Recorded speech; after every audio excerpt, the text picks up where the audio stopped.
in outdoor media.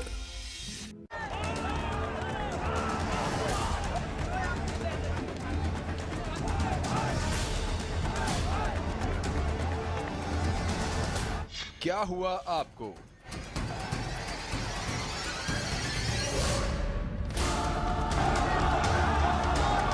देखिए news line रात 8 बजे सिर्फ चैनल 1 पर। आजम खान साहब को मुख्यमंत्री बनाने जा रहे हैं, नेता बनाने जा रहे हैं, शिवपाल यादव जी बनाने जा रहे हैं, तो इस तरह क्या कहीं ना कहीं ये ईमानदारी से के विरोध में है या आपके ट्रेंड को ये लोग? जयप्रदा जी के लिए हमने इस तरह वोट मांगा था पहली बार। हमने कभी अपने लिए वोट नहीं मांगा। हम 8वीं बार चुने गए, हमने कभी वोट नहीं मांगा, सिर्फ यही कहा आप हमारा साथ दो, हम आपका साथ देंगे, हमें वोट दो। ये शब्द हमारे कोई रिकॉर्ड नहीं मिलेगा आपको। लेकिन जयप्रदा जी को जब हमने चुनाव लड़ाया तो हमने इस दामन फैलाकर वोट मांगा था। सर एक चर्चा और खासतौर से दिल्ली में बैठे हुए हम लोग को अक्सर मिलती है कि वहां पे 4 मुख्यमंत्री हैं, नेताजी भी हैं, अखिलेश यादव जी भी हैं, आजम खान साहब भी हैं, शिवपाल यादव जी भी हैं। सर असली मुख्यमंत्री कौन है? हमारे यहाँ जितने विधायक हैं वो सब मुख्यमंत्री हैं। तो सूचना गलत है, थोड़ी कम है, तो तादाद बढ़ा दें आप। जितने कैबिनेट मिनिस्टर्स हैं सब मुख्यमंत्री हैं। देखिए जो काउंसिल ऑफ मिनिस्टर्स होती है उसमें सबके हमारी सबकी जॉइंट लायबिलिटी होती है, उनमें एक मुखिया होता है। हमारे यहाँ मुसलमानों में तो ये कहा जाता है और हदीस है, what ever profit said and what ever profit did, कि अगर तुम 2 लोग भी सफर कर रहे हो तो देखिए खास बात यूपी के वरिष्ठ कैबिनेट मंत्री आजम खान के साथ इस रविवार शाम 6 बजे सिर्फ चैनल 1 पर।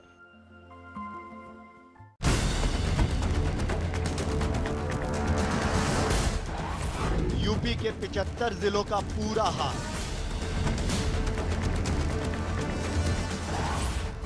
सत्ता के गलियारों की हलचल, यूपी स्पेशल देखिए रोजाना शाम 6 बजे सिर्फ चैनल 1 न्यूज पर। खबरों में एक कदम आगे।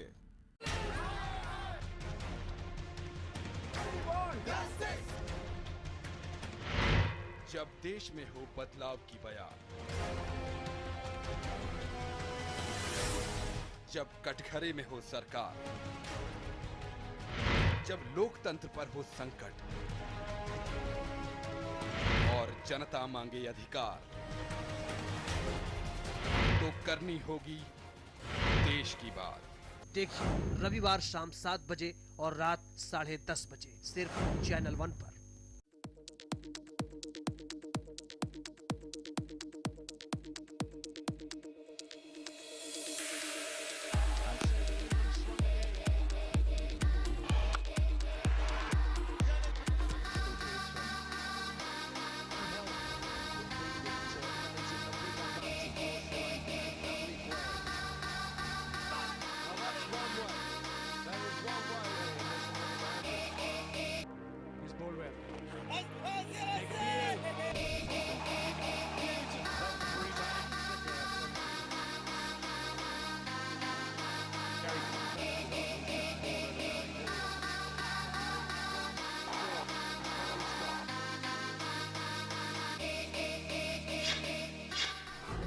एशिया का किंग कौन? 9 मार्च तक रोजाना शाम 7:30 बजे सिर्फ चैनल 1 पर।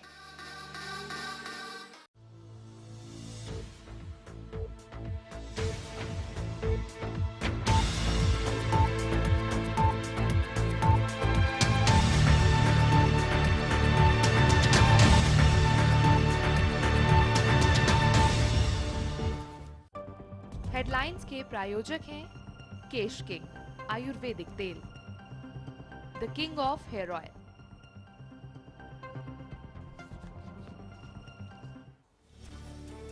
आम आदमी पार्टी के नेता आशुतोष और शाजिया को पूछताछ के लिए ले गई पुलिस। बीजेपी दफ्तर पर कल शाम हुए हंगामे के बाद आपकी बड़ी मुश्किलें। बीजेपी दफ्तर में हंगामे के बाद नामित 14 कार्यकर्ताओं को मिली जमानत। कोर्ट में पेशी के बाद रिहा हुए आम आदमी पार्टी के 14 कार्यकर्ता। आप पर हमलावर बीजेपी प्रवक्ता नकवी ने आपकी गुंडों से की तुलना। मीनाक्षी भी आप पर भड़की। राजीव गांधी हत्याकांड केस की सुनवाई 26 मार्च तक टली। न्यायाधीश पी सदाशिवम की अध्यक्षता में लिया गया फैसला। तमिलनाडु सरकार ने दोषियों को रिहा किए जाने की रखी थी मांग। और तेलंगाना मुद्दे पर सुप्रीम कोर्ट पहुंचे किरण कुमार रेड्डी। आंध्र विभाजन के चलते दिया था सीएम पद से इस्तीफा। राज्य विभाजन के खिलाफ दायर याचिकाओं पर कल होनी है सुनवाई।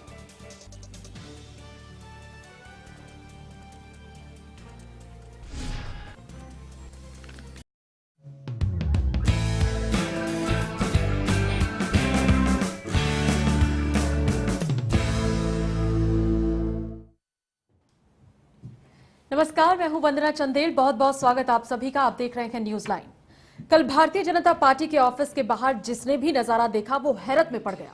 हैरानी इस बात पर थी कि विश्व कप सबसे बड़ा लोकतंत्र किस ओर जा रहा है, बल्कि सबसे ज्यादा हैरानी तो इस बात पर थी कि गांधीवादी विचारधारा का ढोल बजाने वाले लोगों को आखिर हो क्या गया। कल दिल्ली में भारतीय जनता पार्टी के दफ्तर के बाहर कुछ ऐसा की नजारा देखने को मिला जिसे देखकर ज्यादातर लोग एक सुर में बस यही बोले कि क्या हुआ है आपको। और यही है आज न्यूज लाइन की चर्चा, न्यूज लाइन में बहस का मुद्दा, क्या हुआ आपको।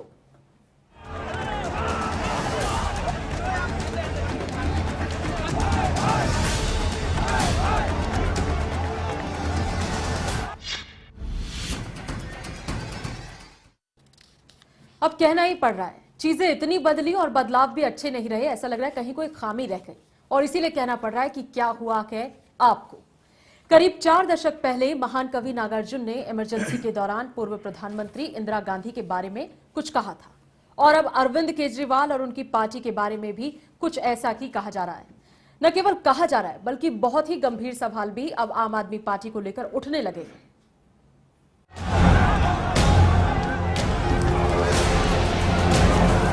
केजरी जी क्या हुआ आपको? अराजकता की मस्ती में भूल गए आम को? हंगामे हुड़दंग का चस्का लगा आपको? और कोई बोला तो ठसका लगा आपको? यही हुआ आपको, यही हुआ आपको, यही हुआ आपको। करीब 40 साल पहले कुछ ऐसी ही लाइनें अपनी कविता के जरिए महान कवि नागार्जुन ने इमरजेंसी के दौरान प्रधानमंत्री इंदिरा गांधी के लिए कही थीं। अहिंसा और गांधीवादी विचारधारा की बातें करने वाली आम आदमी पार्टी की बुधवार की इन तस्वीरों को देखकर अब उसके बारे में भी कुछ ऐसा ही कहा जा रहा है।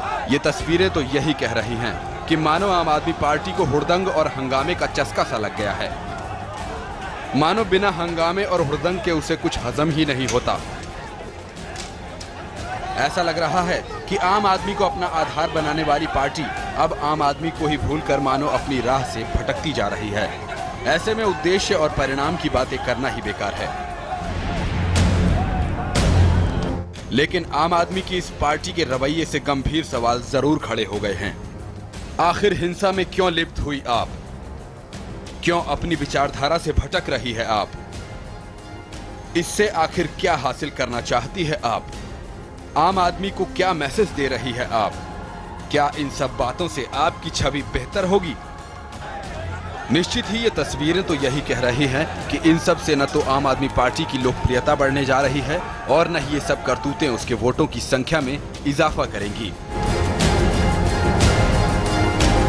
अब इन घटनाओं पर आपके नेता कुछ भी सफाई क्यों न दें, चाहे कितना ही अपना बचाव क्यों न करें, लेकिन आपके भाइयों ये पब्लिक है, पब्लिक, और ये सब जानती है। इससे पहले कि देर हो जाए संभल जाइए, और अगर न समझे तो पब्लिक फिर से संभाल लेगी। समझ गए ना? समझ गए तो ठीक, न समझे तो ठीक। Manish Sharma, channel 1 news. मसला बड़ा गंभीर है। गंभीर इसीलिए क्योंकि आम आदमी पार्टी को लोग राजनीतिक पार्टियों के एक विकल्प के तौर पर देख रहे थे, लेकिन अब तो ये विकल्प भी दागदार होता जा रहा है। कोई कह रहा है ये लोग हिंसात्मक प्रवृत्ति वाले लोग हैं, कोई कह रहा है गुंडागर्दी कर रहे हैं, कोई तो ये भी कह रहा है कि इन लोगों को राजनीति आ ही नहीं रही, दुकान बंद करके बैठ जाना चाहिए।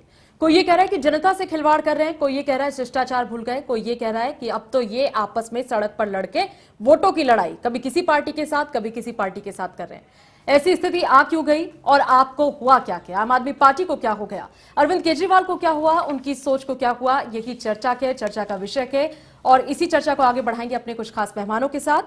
हमारे खास मेहमान इस वक्त जुड़ रहे हैं। जॉर्ज थॉमस जी बीजेपी से हमारे साथ हैं। जॉर्ज साहब बहुत बहुत स्वागत आपका। मुजफ्फर हुसैन गजाली जी आम आदमी पार्टी से हमारे साथ हैं। हुसैन साहब आपका भी बहुत बहुत स्वागत। यूसुफ अंसारी हमारे वरिष्ठ सहयोगी हमारे साथ हैं। यूसुफ जी आपका भी बहुत बहुत स्वागत। राजीव नंजननाग हमारे ग्रुप एडिटर हमारे साथ हैं जो आगे चर्चा को बढ़ाएंगे और कई ऐसे सवाल के जिस पर आज दिन भर बहस होती रही और वो सवाल क्या के वो सवाल भी आपके सामने उठाएंगे। राजीव जी। मुजफ्फर हुसैन गजाली, लोकतंत्र के प्रति आपकी पार्टी का कितनी श्रद्धा है, कितना विश्वास है?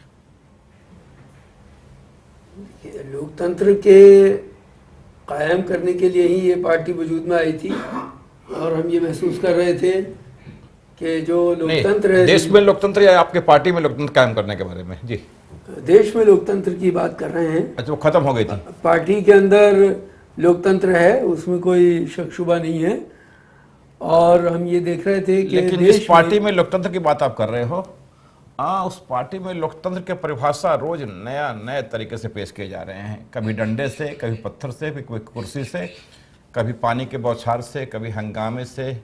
ये जो डेमोक्रेसी की नई परिभाषा आपकी पार्टी ने तय की है, ये कहाँ पर है? मन किस किताब से आपने ये ली है?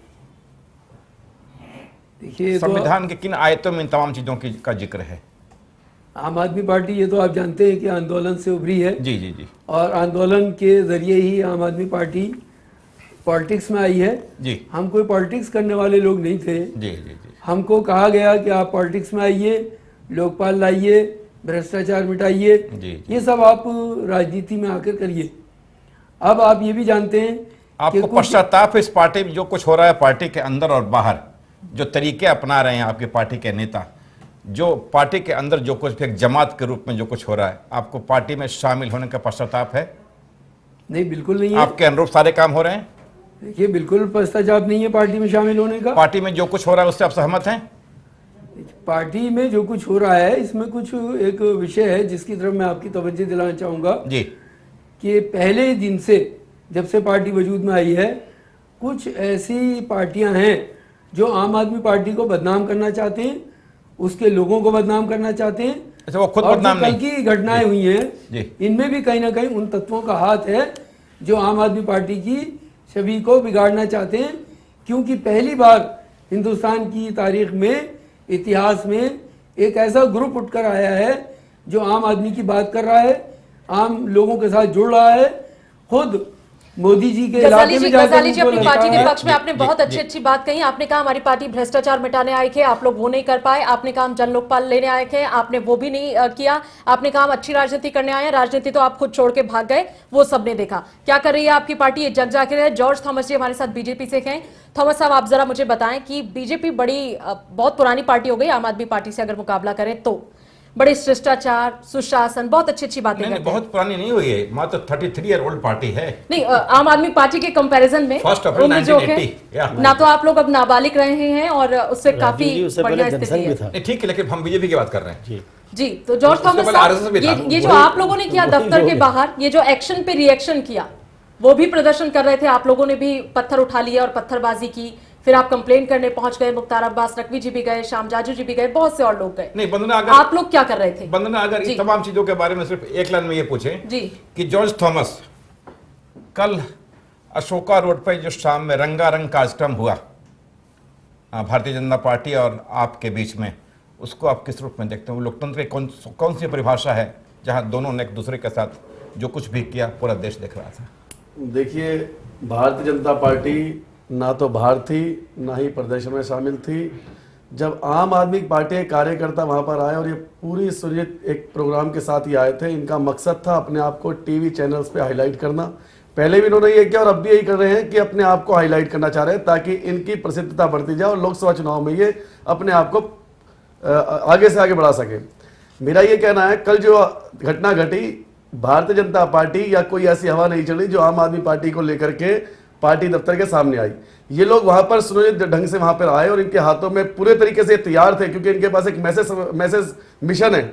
जैसी कोई घटना करती है, आप देखिए यूपी के अंदर, बनारस में, लखनऊ में, मेरठ में, दिल्ली में, सब जगह गुजरात की जॉर्ज थॉमस, ये सारा कुछ इसलिए हुआ क्योंकि आपके पार्टी के उत्साहित हनुमानों ने अरविंद केजरीवाल को मुजफ्फरनगर, वहाँ गुजरात में जो कुछ भी किया उसका परिणाम था ये। नहीं, वो कोई परिणाम नहीं है। आम आदमी अगर उसको रोक रहा है तो उसमें भारतीय जनता पार्टी की गलती है। भारतीय जनता पार्टी के लोग कहाँ थे?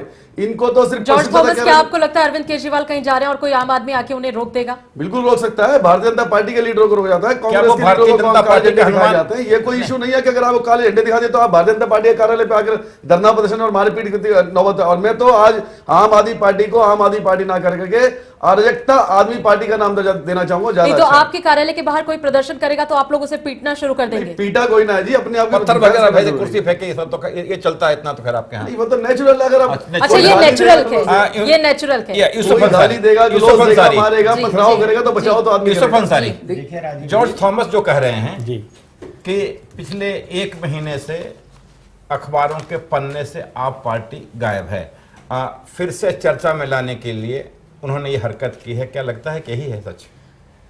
नहीं, बात दरअसल इससे आगे की है। दरअसल जो कहावत है ना, ईंट का जवाब पत्थर, बीजेपी को शायद पहली बार कोई ऐसी पार्टी मिली है जो उससे उसके तौर तरीकों के साथ आके संघर्ष कर सकती है। इससे पहले नहीं हुआ। बीजेपी वालों को देखिए आप, इनके जो तौर तरीके रहे हैं शुरू में, अयोध्या आंदोलन से लेकर के बाबरी मस्जिद गिराने तक का देखिए, उठा के एक लोकतंत्र को भीड़ तंत्र में बदलने की कोशिश है। सोनिया गांधी के यहाँ पर, राहुल गांधी के यहाँ पर, इन्हीं की पार्टी के लोगों के काफ़ी हिंसक प्रदर्शन हुए हैं। ये पहला मौका है कि जब बीजेपी कार्यालय के सामने आम आदमी पार्टी ने हिंसक प्रदर्शन किया। ये सही नहीं है। ये लोकतंत्र के लिए बहुत खतरनाक स्थिति है कि पार्टी के कार्यकर्ता एक आमने सामने खूनी संघर्ष करें। ये मुझे लगता है कि भारतीय लोकतंत्र के लिए सबसे बड़ा खतरा है। हम किस दौर में आगे, हमें ये सोचना होगा। जायज़ नहीं ठहरा सकते हम। बीजेपी जो करती रही थी, आप ये देखिए, बीजेपी की सहयोगी शिवसेना वहाँ क्या करती है। शिवसेना से निकली दूसरी पार्टी मन से, जिसके अध्यक्ष से बीजेपी के बड़े नेता मिलकर जाते हैं और कहते हैं भाई आप इस बार लोकसभा का चुनाव मत लड़िए वरना हमको नुकसान हो जाएगा, और वो उनकी बात मान लेते हैं। तो ये कहीं ना कहीं एक जैसी सोच के लोग हैं जो एक साथ मिले हुए हैं। अब आम आदमी पार्टी इन्हीं के तौर तरीकों से इनको जवाब देने पर उतारू हो गई है। मुजफ्फर हुसैन गजाली, आपकी पार्टी में ऊपर से टपके हुए अरविंद केजरीवाल की पार्टी में कितनी चलती है? देखिए, हमारे संयोजक हैं अरविंद केजरीवाल, और जो भी फैसला करते हैं पीएससी करती है, जो पार्लियामेंट योगेंद्र यादव क्या करते हैं? जी, योगेंद्र यादव क्या करते हैं? योगेंद्र यादव भी पीएससी के एक मेंबर हैं जी। तो पीएससी की जो भी सलाह होती है उस पर काम करते हैं। मैं यहाँ एक चीज की तरफ आपकी तवज्जो दिलाना चाहूंगा जी। मैं सिर्फ इतना जानना चाह रहा हूं कि आपकी पार्टी बार बार ये क्लेम, ये दावा करती है कि आपकी पार्टी गांधीयन फिलॉसफी पे चल रही है, गांधीवादी सिद्धांतों पे चल रही है। गांधी के कौन सी किताब में पत्थर फेंक के, डंडा मार करके अपनी बात मनवाने की प्रथा और उसका कोई एग्जाम्पल है? ये बताइए कि गांधीवाद ने ये भी नहीं कहा है कि लोग आपके ऊपर उतारू हो जाए मारपीट पर और आप अपना बचाव भी ना कर सके। ये भी गांधी ने कभी नहीं कहा है। नहीं, गांधी जी ने तो कहा है कि कोई आपको एक गाल पे मारे तो आप दूसरा भी गाल आकर लोगों ने हमला किया सबसे पहले कौशाम्बी पर। आप बताइए वो कहां तक आप जस्टिफाई करेंगे? कौशाम्बी पर भारतीय जनता पार्टी ने आपके हमला नहीं किया है। देखिए, भारतीय जनता पार्टी ने गलत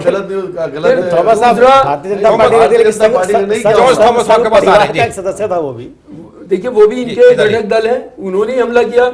उसके बाद में प्रशांत भूषण की प्रेस कॉन्फ्रेंस में हंगामा किया, वहां डंडे लाठी लेकर पहुंचे, और ये हमेशा यही काम करते रहे हैं। मुजफ्फर हुसैन, ये बताइए कि कल जो कुछ भी हुआ, क्या लगता है कि बीजेपी ने उकसाया उसको? देखिए, मेरा मानना यह है जी कि बीजेपी चाहती है, नहीं, हम ये जानना चाहते, कल जो कुछ भी हुआ, जो भी कार्यक्रम हुआ अशोका रोड पे बीजेपी हेडक्वार्टर के सामने, वहां पर आप शायद नहीं रहे होंगे, लेकिन ये बताएं कि जो कुछ भी वहां पे हुआ बीजेपी ही जिम्मेवार है, आपकी पार्टी बिल्कुल जिम्मेवार नहीं है? देखिए, मैं वहां मौजूद था और मैंने ये देखा कि शुरुआत जो है वो चोट आपको भी लगी, कहीं चोट वगैरह आपको भी लगी? नहीं, मुझे नहीं लगी, लेकिन पानी में भीग गए थे। अरे हाँ, तो इनकी तरफ से उकसाया गया और इस बात की कोशिश की गई कि हमारे खिलाफ क्यों खड़े हुए। आपकी कोई गलती नहीं थी, आपकी जी आप हम लोग वहां जाकर के शांतिपूर्वक प्रदर्शन कर रहे थे जी, और हम ये जवाब पूछ रहे थे कि अरविंद केजरीवाल को गुजरात में क्यों पकड़ा गया, डिटेन क्यों किया गया जी। तो उसकी सफाई देने के बजाय आपको इस बात की जानकारी है कि किसी भी प्रदर्शन के लिए प्रशासन से उसकी अनुमति ली जाती है? जी ये मालूम है जी। तो फिर कल अनुमति किस समय लिया था आपने? इसके बारे में मुझे जानकारी नहीं है कि अनुमति ली थी या नहीं ली थी। एक तरह से आप छापामार दस्ता हैं, कहीं भी पहुंच जाओ, चाहे प्राइम मिनिस्टर ऑफिस हो, बीजेपी हेडक्वार्टर हो, कांग्रेस हेडक्वार्टर हो, 10 जनपद हो। अरे हम आम जनता है, हम क्यों पहुंचना? ये लोकतंत्र है आपका, आप ये बताइए। ये लोकतंत्र है आपका। हम आम जनता है, हम जाकर जा नहीं सकते अपने देश में, हमारे पे क्या पाबंदी लगी हुई है? जॉर्ज थॉमस, आपकी पार्टी ये भारतीय जनता पार्टी आपकी लोकप्रियता से घबरा सी गई है। नहीं, इससे कोई फर्क नहीं पड़ रहा। देखिए मैंने आपको पहले कहा लोकप्रियता इनको चाहिए अब, ये इसीलिए ये नए नए मुद्दे उठा करके झगड़ा फसाद डंडा इकट्ठे होना, मैसेज के द्वारा एकदम इकट्ठे हो जाना और ये सब करना, ये इनको लोकप्रियता की जरूरत है। नरेंद्र मोदी जी के नेतृत्व में सरकार बनने जा रही है और ये बाहरी देशों की ताकत बनकर अरविंद केजरीवाल जी नरेंद्र मोदी को रोकने की कोशिश कर रहे हैं। लेकिन मैं आपको बता देना चाहता हूं, जितना मर्जी कर ले, नरेंद्र मोदी जी की सरकार को नहीं रोक पाएंगे और इसी कारण ये बुखलाए है कि किस तरीके से नरेंद्र मोदी को रोका जाए। आपके बारे में ये भी कहा जा रहा है कि आप लोग हाल के जो विधानसभा चुनाव के नतीजे आए, 4 में से 3 जगह पर तो आप लोग छा गए, ये एक ही जगह दिल्ली में बची थी जहां आपने आपको दूर नहीं, दिल्ली में हम छाए, बड़ी पार्टी हमारी बन गई, छाए हम ही है वहां पे छाने वाली बात नहीं है। कुछ सीटों पर थोड़ा मार्जिन से मारे हैं, लेकिन सत्ता तक तो नहीं पहुंचे ना आपने, अपनी सरकार नहीं बना पाया। 4 में से 3 सत्ता में मिल गई, बतेरी ऐसा तो नहीं है आपको लग रहा है कि लोकसभा चुनाव में नुकसान उठाना पड़ेगा अगर केजरीवाल जो है वो लाइमलाइट दिल्ली में 7 सीटें हमारी आ रही, हमें कोई फर्क नहीं पड़ रहा है इनके उससे, लेकिन ये तो स्टंट बना रहे हैं इस चीज को लेकर के। अगर फर्क नहीं पड़ रहा था हमारे साथ तो फिर पथराव करने की क्या जरूरत नहीं? पथराव हमने कोई नहीं किया जी, हम वहां इकट्ठे हो गए इनके ऑफिस आप ये कह रहे हैं कि अगर तस्वीरों में देखें, तस्वीरों में आप देखें, साहब आप बताइए, 1 मिनट में आपको बाहर आम आदमी पार्टी के कार्यकर्ता प्रदर्शन करने आए थे, वहां कुर्सी कहां से आई? क्या कुर्सी लेकर के वो आए? पड़ी दुनिया भर की पड़ी रहती है कुर्सी, सड़क के ऊपर पड़ी रहती है। नहीं, और विजुअल्स में बहुत क्लियर है कि जो लोग ऑफिस के अंदर मौजूद हैं वो भी हाथ में पत्थर लेकर बाहर जो लोग प्रदर्शन कर रहे हैं उन पे फेंक रहे हैं, जो बाहर कर रहे हैं वो अंदर वालों पे फेंक रहे हैं। पत्थर फेंक रहे हैं, ये भी तो बताइए ना। कल नलिन नहीं तो जो ऐसा कोई पत्थर आएगा तो आप पलट के मार देंगे। नलिन कोहली भी कल डंडा लेकर भागे थे। नहीं भागे तो सेफ्टी जरूरी है जी, तो मार पिटाई को उतारो।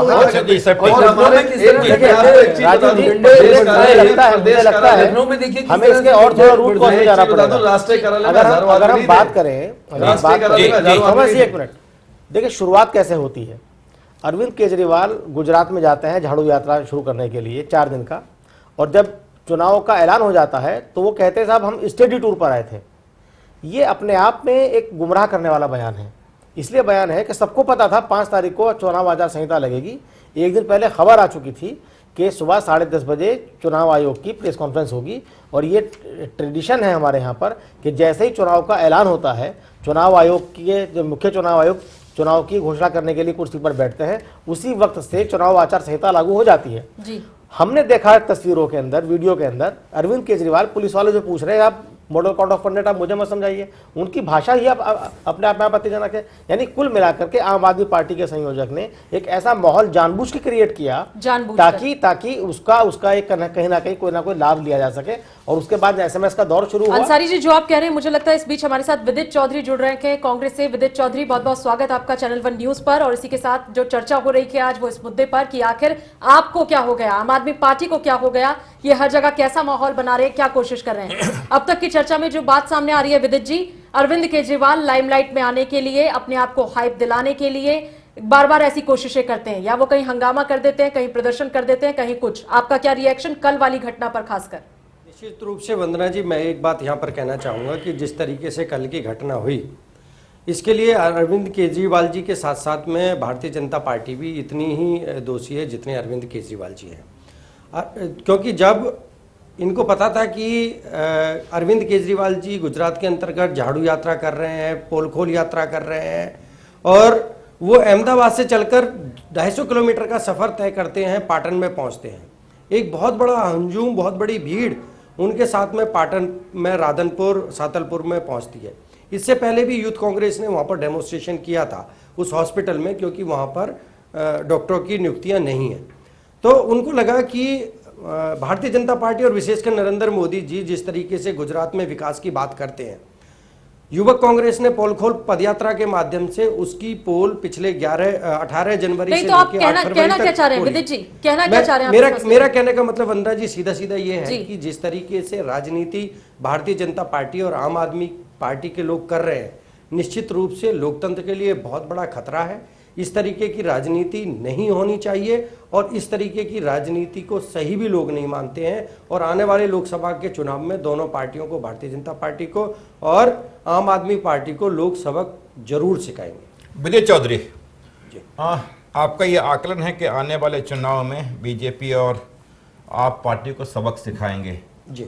अभी 5 राज्यों में विधानसभा के चुनाव हुए जी, उसमें आपकी पार्टी कहीं नहीं दिखी और दिल्ली में तो स्थिति यह है कि आपकी पार्टी कुछ भी खोने की स्थिति में नहीं है। आपका ये जो आकलन है कि आपका सब कुछ लूट चुका है दिल्ली में और दिल्ली के जो विकास के प्रतीक रही उनको आपने केरल की तरफ भेज दिया है जी। सिर्फ सवाल ये है कि ये जो आपका आकलन है कि अगले चुनाव में जी हम अच्छे बहुमत लेके आएंगे, मैंने कांग्रेस पार्टी जी, अगला जो चुनाव परिणाम होगा क्या उसका पूरा श्रेय जो आमतौर पे कांग्रेस में चलन है कि पार्टी को देते हैं, जो परिणाम आने हैं अगले लोकसभा चुनाव में उसका श्रेय राहुल गांधी को देना चाहेंगे? देखिए, राहुल गांधी कांग्रेस पार्टी के नेता हैं और इसलिए वो तो सबको पता है, कांग्रेस पार्टी के उपाध्यक्ष जी। जहां तक आपने 5 राज्यों के चुनाव की बात की, अगर उसको छोड़ भी देते, जब विधानसभा का चुनाव होता है, जब विधानसभा का चुनाव स्थानीय मुद्दे होंगे तब इशू कुछ दूसरा होता है और जब लोकसभा का चुनाव होता है तो उसका इशू दूसरा। बिल्कुल, हम सिर्फ ये जानना चाह रहे हैं कि जो लोकसभा के चुनाव परिणाम आएंगे क्या उसका श्रेय राहुल गांधी को देना चाहेंगे? देखिए, कांग्रेस पार्टी के नेता राहुल गांधी जी हैं और कांग्रेस पार्टी में हमेशा से कभी भी ऐसा नहीं हुआ है कि एक आदमी को श्रेय जाता है। कांग्रेस पार्टी लोकतंत्र में विश्वास करती है, लोकतांत्रिक तरीके से, संवैधानिक तरीके से कांग्रेस पार्टी चुनाव लड़ती है, लोकतांत्रिक तरीके से कांग्रेस पार्टी के लोग चुनाव लड़के आते हैं और सामूहिक हर एक वर्कर को माननीय राहुल गांधी जी एप्रिसिएशन करते हैं, हर एक वर्कर को इज्जत देते हैं। और आज विदित जी, राजीव जी आपसे सीधा सा सवाल पूछ रहे हैं कि जो भी नतीजे आएंगे उसका श्रेय, उसका क्रेडिट, उसकी जिम्मेदारी राहुल गांधी को देना चाहेंगे? निश्चित रूप से कांग्रेस पार्टी को जाएगा उसका श्रेय। 2014 के जो चुनाव आएंगे उनका श्रेय, और निश्चित रूप से हमें पूरा विश्वास है कि 2014 के लोकसभा चुनाव में कांग्रेस पार्टी सबसे बड़ी पार्टी। नहीं, हम सिर्फ ये जानना चाह रहे हैं कि 2014 के जो चुनाव परिणाम आएंगे उसका पूरा श्रेय आप अपने नेता को देना चाहेंगे, चाहे सोनिया गांधी हो या राहुल गांधी हो? जी जी, ठीक है। चलिए, George Thomas, Bharatiya Janata party आज सभी सेकुलर पार्टियों के निशाने पे है। आपकी पार्टी ने अभी एक लास्ट जुमला फेंका 1 महीने पहले, ये प्रपोज किया कि भारतीय जनता पार्टी से कहा कि कोई गलती हुई है तो देश के मुसलमानों से माफ़ी मांगने को तैयार है, सर झुकाने को तैयार है। ये 22 साल बाद मुसलमानों से माफ़ी मांगने वाली बात थोड़ी समझ में नहीं आ रही। नहीं, इसमें समझने वाली बात कोई नहीं है। ओके, अगर एक व्यक्ति किसी से माफी मांग लेता है, अगर वो उसने ये नहीं कहा हमसे गलती है, उसने कहा अगर कोई गलती हुई है तो मतलब आपको गलती का एहसास नहीं है। इसमें मैं नहीं सोचता कोई हर्ज वाली बात नहीं है। बात है कि राजनाथ सिंह जी ने अगर कहा ये बात मुस्लिमों से तो इसमें कोई हर्ज वाली बात नहीं है। पहली बात तो कोई दोष नहीं है, लेकिन इसके बाद भी अगर वो कह रहे हैं तो उसमें कोई हर्ज वाली, मुझे लगती है कोई हर्ज वाली बात। लेकिन जो हर्ज वाली बात है वो ये है कि पिछले विधानसभा और लोकसभा चुनाव में आपकी पार्टी ने गुजरात में एक भी मुसलमान को टिकट नहीं दिया। नहीं, पिछले विधानसभा में तो 4 जीत के आए। मैं कह रहा हूँ विधानसभा में एक भी जीत के आए, आपकी पार्टी से चुन के आए? पिछली बार इस बार चुनाव मैं जानना चाह रहा हूं आपकी पार्टी से चुन के आए? गुजरात में नहीं है, लेकिन नहीं, ठीक है। आपकी पार्टी ने किसी को टिकट नहीं दिया। हो सकता है। मुजफ्फर हुसैन गजाली, सिर्फ हम ये जानना चाह रहे हैं कि ये जो छापामार दस्ता है आपका, SMS दस्ता, SMS गया एक जमात को, एक बड़े ग्रुप को, चूंकि उन्होंने एक ग्रुप ID बनाया हुआ है, मैसेज गया, SMS गया और मेल गया, और आप टूट पड़े अरविंद केजरीवाल के कहने पर, बगैर ये सोचे कि जो कुछ करने जा रहे हैं वो लोकतंत्र के दायरे में है, भारतीय समाज उसको स्वीकार करेगा या नहीं। आप किस तरह का लोकतंत्र कायम करना चाहते हैं? देखिए, जो आपने कहा कि SMS दस्ता या छापामार दस्ता, ऐसा कोई दस्ता नहीं है। हमारे सब वॉलंटियर हैं, सब कार्यकर्ता हैं, सब नेता हैं आम आदमी पार्टी के जी। और जब कहीं भी किसी भी आदमी पर कोई आपत्ति आती है, कोई भी इशू होता है हम सब लोग इकट्ठा हो जाते हैं, तो कोई ये दस्ते वाली बात नहीं है इसमें। कल एक SMS गया आपके पास कि 5:30 बजे आपको 11 अशोका ग्राउंड के आसपास एकत्रित होना है, जिसमें आपने कहा कि मैं भी वहाँ पे था जी। सिर्फ हम ये जानना चाह रहे हैं कि तब आपने जब पूछा कि किस लिए होना है तो कुछ क्या जवाब था उनका? नहीं, उसके अंदर ये लिखा हुआ था कि अरविंद केजरीवाल को गुजरात के अंदर डिटेन किया गया है जी, और इसी का विरोध प्रदर्शन करने के लिए जाना। उल्लेख आप कर रहे हैं जो मैंने बताया, तो वो किसने भेजा था? आम आदमी पार्टी की जो हेल्पलाइन है उसी से गया था। हेल्पलाइन से भेजा कि आप हमारी हम संकट में हैं, हमारा नेता संकट में है गुजरात में, लिहाजा आप अशोका रोड पहुंचिए जी, ये कुछ था जी। हाँ, अब ये बताएं कि आप घर उस समय घर पे क्या कर रहे थे जो तुरंत आप वहां पहुंच गए? हम तो कनॉट प्लेस में ही थे, तो वहीं पर पहुंच गए वहीं जी। तो आपने जाके वहां माजरा समझा कि जो कुछ यहाँ हो रहा है वो हमारी पार्टी के नीति, सिद्धांत, कार्यक्रम और व्यवहार में वो लागू होता है? तो उसमें ऐसी कोई बात हमने नहीं की थी। हमने इससे तो पहले भी बहुत सारे सादिया इल्मी आज क्यों कह रही हैं कि अगर हमसे कोई गलती हुई है थोड़ी बहुत तो हम उसके लिए माफी मांगने को तैयार हैं, और ये पहला और ये अंतिम है। अरविंद केजरीवाल भी माफी मांग चुके हैं जी। देखिए, जहाँ तक शादिया का और अरविंद जी का ताल्लुक है, तो शादिया वहाँ मौजूद थी और वहाँ जिस तरह से संघर्ष हुआ है, जिस तरह से दोनों तरफ से लोग आपस में भिड़ गए, वो नहीं होना चाहिए था, क्योंकि हम लोग नहीं चाहते थे कि इस तरह का कोई भी सीन क्रिएट हो। नहीं, बट आप बड़ी संख्या में अशोका रोड क्यों पहुंच गए? अगर उनको बताना ही था बीजेपी को तो आप 4-5 बंदे टाइम लेके जाते, आप उनका देते कि ये तरीका नहीं है, हमारे नेता को वहां परेशान किया गया, डिटेन किया गया, गुंडे से हमले कराए गए, 4 लोग काफी थे। ये इतनी बड़ी संख्या में अगर आप जाएंगे और पत्थर फेंकेंगे, क्या आपको लगता है कि बीजेपी 4 लोगों की बात सुनेगी? लेकिन कल सुन लिया आपकी बात। क्यों? बात तो सुनी गई है जी, बात सुनी गई है और पूरे देश ने उसको देखा है कि किस तरह से उन्होंने ज्यादती की है। राजीव जी, जो गजाली साहब अभी कह रहे हैं वो बड़ी मुनासिब बात कह रहे हैं कि देखिए 4 लोग बात नहीं सुनते, इनको पता है कौन कितने लोगों की बात सुनता है। छापामार दस्ता वहां पहुंच जाए, इसलिए ये पार्टी और उनका कहना है कि साहब कोई दस्ता नहीं है हमारे यहाँ। अच्छा। हमारे सारे कार्यकर्ता उस तरह से ट्रेंड किए गए हैं। अच्छा। इसका यह मतलब है। और मैं इस बात को अन्ना आंदोलन के जमाने से SMS आने पर तुरंत तैयार हो जाता है। हाँ जी। और मैं जब अन्ना आंदोलन चल रहा था उस वक्त से मैं इस चीज को वॉच कर रहा हूँ, और मेरा शुरू से मानना रहा था कि ये लोग एक अलग तरह की डेमोक्रेसी चाहते हैं और लोकतंत्र को कहीं ना कहीं भीड़ तंत्र में बदलना चाहते हैं। और कल के हादसे देखकर मुझे लगता है कि भीड़ तंत्र से आगे चल के लोकतंत्र को लठतंत्र में बदलना चाहते हैं। जो कह रहे हैं इसी बात को आगे बढ़ाएंगे। असल में सभी जानना चाहते हैं कि आम आदमी पार्टी की राजनीति है क्या, ये करना क्या चाहते हैं, ये सत्ता में आना चाहते हैं या सत्ता को छोड़ना चाहते हैं, ये लोगों का भला करना चाहते हैं या उन्हें तंग करना चाहते हैं, ये लोगों को जगाना चाहते हैं या खुद जागे रहना चाहते हैं। बड़ा मुश्किल हो गया है, ऐसे कई सवाल के। इस चर्चा में इन सवालों पर आगे बहस होगी। फिलहाल एक बहुत छोटा सा ब्रेक।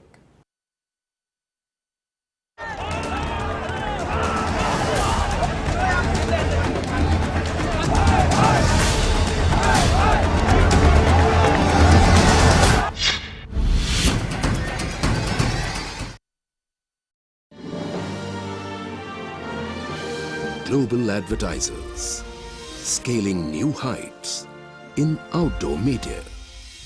डॉक्टर ऑर्थो इतना असरदार कि अब दर्द भी घुटने टेकेगा। वेदोवास हर्बल, आपके बालों के लिए सर्वोत्तम उपहार।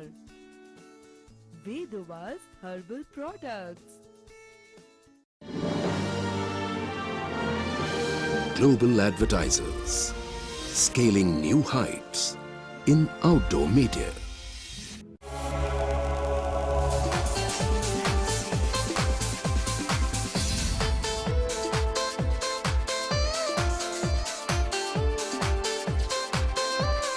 Welcome to the world of true engineering with Made Easy. For further information, visit www.madeeasy.in or call 011-4512-4612.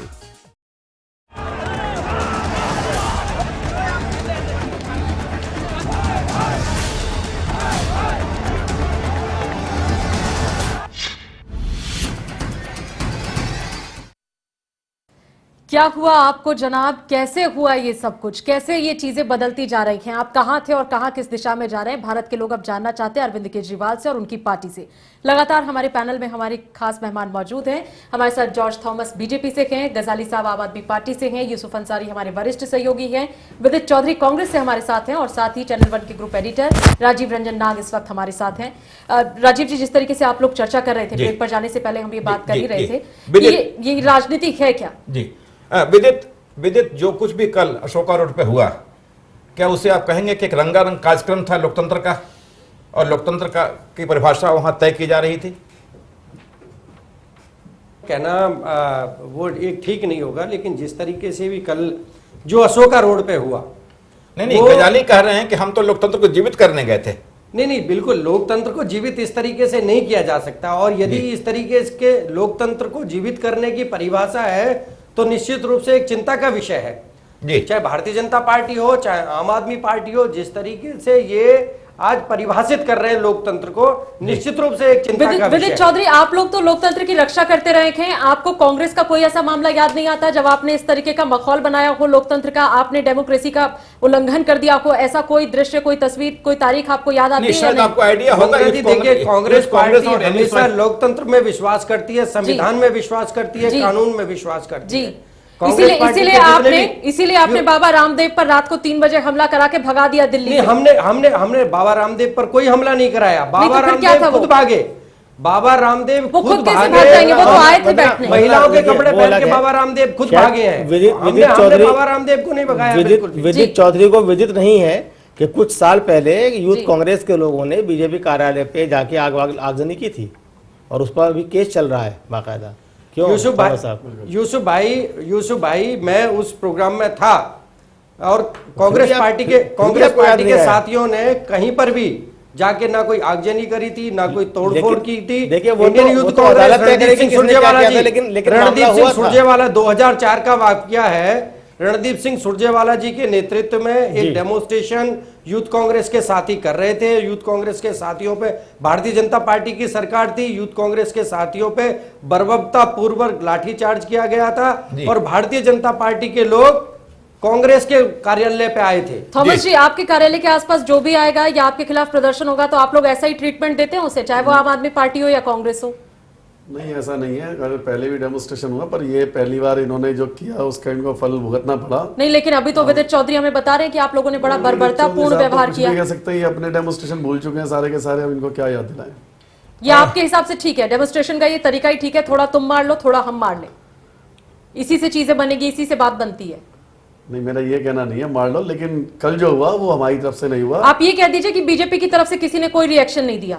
Reaction किया ही नहीं, तो जब क्योंकि आप सच्चे गांधीवादी थे, जिन गांधीवादी सिद्धांत की बात कर रहे हैं, तो उल्टे आप थे और आप शांत बैठे हुए थे। शांत भी नहीं बैठे थे, हमारे युवा के लोग थे जो कि हाँ, चलिए, कहीं ना कहीं युवा के लोग भी थे जिन्होंने कर्तव्य दिखाए। जी, मुजफ्फर हुसैन गजाली,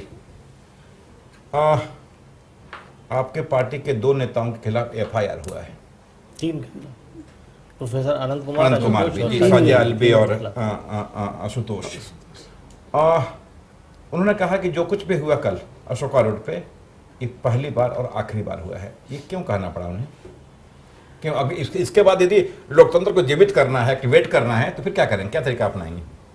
देखिए, हमको इस बात का एहसास हो गया है कि कल की घटना के बाद, जी, कल की घटना के बाद, जी, कि मुंबई से या गुजरात से संदेश मिलने के बाद, जी, नहीं, कुछ ऐसे तत्व, जैसे मैंने पहले भी कहा, कि हमारी भीड़ के अंदर शामिल हो गए जो हमारे शांतिपूर्वक खराब करना चाहते हैं। न तो ये आपकी पार्टी कह रही है, न बीजेपी कह रही है, वो तो कह रहे विशुद्ध आपके कार्यकर्ता थे, जिनके पास वो टोपी है जो आपने पहन रखी है, और उसमें कोई भी ऐसा तत्व नहीं था जो कांग्रेस से लाया हुआ तत्व था। टोपी पे ऐसी कोई पाबंदी नहीं है कि कोई नहीं पहन सकता।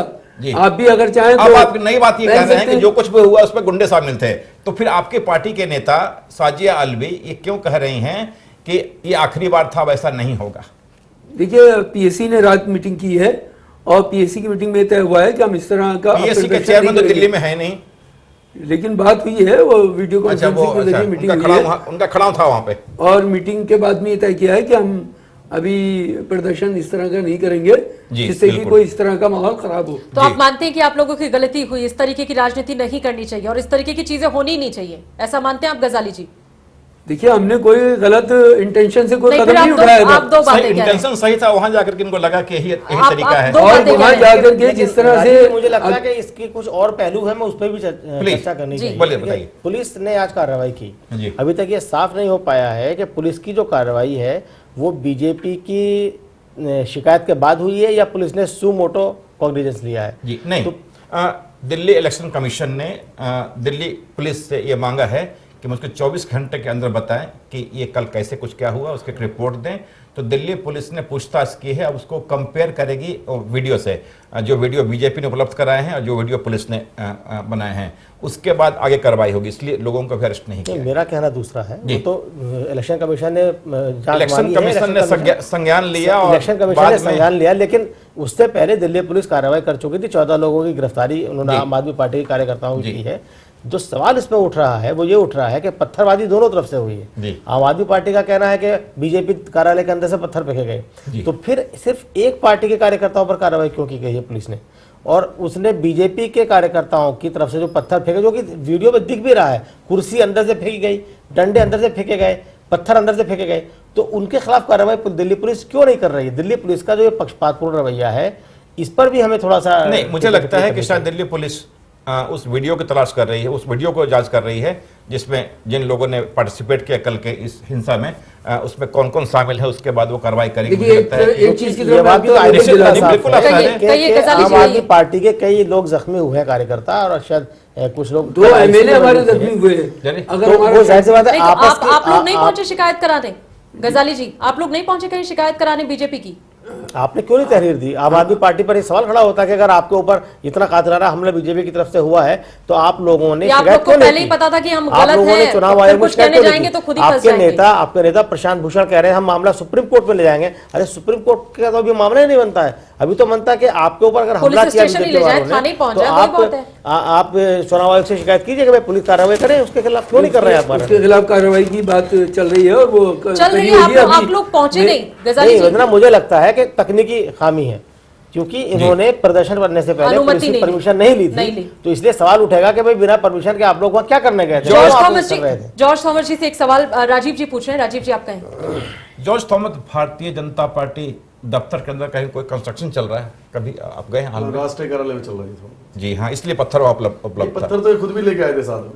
तो इन्हीं के पत्थर आपने वापस कर दिए। तो आपकी ईंट का जवाब उन्होंने पत्थर से दिया है। जी। आप लोग इसका जवाब लिखा हुआ था आम आदमी पार्टी का। चलिए, एक अच्छी बात यह है कि जॉर्ज थॉमस ये जानते हैं कि भारतीय जनता पार्टी मुख्यालय में कुछ कंस्ट्रक्शन चल रहा है, कुछ पत्थर अंदर रखे गए थे जिसका सही इस्तेमाल कल किया, ऐसा लगता है। सर वो तो कल से टीवी चैनल दिखा रहा है कि लठ भी हमारे यहाँ पड़े थे, डंडे भी हमारे यहाँ पड़े थे, पत्थर भी हमारे यहाँ पड़े थे।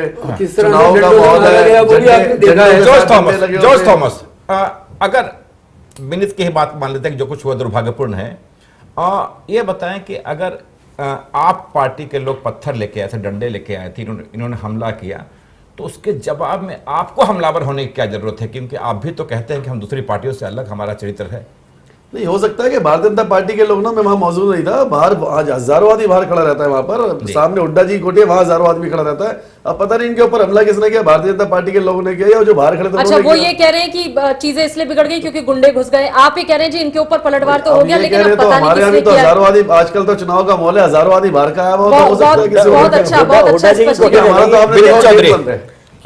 विनीत चौधरी, हुड्डा जी की कोठी तो नहीं है जो कुछ भी, सॉरी, हुड्डा जी की दिल्ली प्रदेश के सामने। देखिए, थॉमस जी को ये जानकारी नहीं है कि हुड्डा जी की कोठी कहाँ पर है। मैंने बोल दिया सर कि 14 ये वाकया कहाँ पे हुआ है? 14 पंडित मंदिर के सामने है वो। दूसरी 11 बार रोड पे गलती से निकल गया। वरिष्ठ नेता ये मानते हैं कि जिस तरीके से आम आदमी पार्टी के लोग वहां प्रदर्शन कर रहे थे, तो उसकी प्रतिक्रिया व्यक्त करने के लिए अंदर से भारतीय जनता पार्टी के कार्यकर्ताओं ने उन पे डंडे बरसाने की कोशिश की, कुर्सियां फेंकी, अंदर से पत्थरबाजी हुई, और टीवी चैनलों के माध्यम से हमने देखा है कि भारतीय जनता पार्टी के वरिष्ठ नेता, प्रवक्ता सर से ऊंची लाठी लेकर बाहर निकल के आए। फिर भी मेरे भाई को, मेरे दोस्त को, थॉमस जी को ये लगता ही नहीं है कि वो भारतीय जनता पार्टी के कार्यकर्ता है। सीधा सीधा ये है कि आज तक भारतीय जनता पार्टी ने कभी ये स्वीकार नहीं किया है कि हाँ, हमसे भी गलती हुई है। राजनाथ सिंह मुसलमानों से माफी मांगते हैं, क्या नरेंद्र मोदी जी भी नरेंद्र मोदी जी भी मुसलमानों से माफी मांगेंगे? चलिए वो अच्छी बात है, अगर मांग ली तो आपको तो खुश होना चाहिए। आप सांप्रदायिक कहते हैं, अब नहीं रहे सांप्रदायिक। खुशी और दुखी की बात नहीं है। मैं पूछना चाहता हूं क्या नरेंद्र मोदी जी भी माफी मांगेंगे? हमारे राष्ट्रीय अध्यक्ष ने मान ली, बहुत है ना जी। अच्छा, बहुत है। विदित जी एक और मसला ये है कि आप बीजेपी को भी कोस रहे हैं इस मसले पर, आम आदमी पार्टी को भी कोस रहे हैं, और आप ही नहीं सब कोस रहे हैं। आप दिल्ली पुलिस के बारे में क्यों कुछ नहीं कह रहे? इस वक्त तो प्रेसिडेंट रूल है, आपको पता है कि दिल्ली की जो पुलिस है वो सीधे गृह मंत्रालय के अंडर में आती है, तो वहां से भी तो चीजें निष्पक्ष होनी चाहिए थी। उनके बारे में भी आप कुछ कहते तो अच्छा लगता। वंदना जी, आचार संहिता लागू हो चुकी है और इलेक्शन कमीशन के अंडर में सारी चीजें आज की आचार संहिता का मतलब, और मैं निश्चित रूप से कहना चाहता हूं कि जो आदमी दोषी हैं, चाहे वो आम आदमी पार्टी के लोगों ने गलती की है,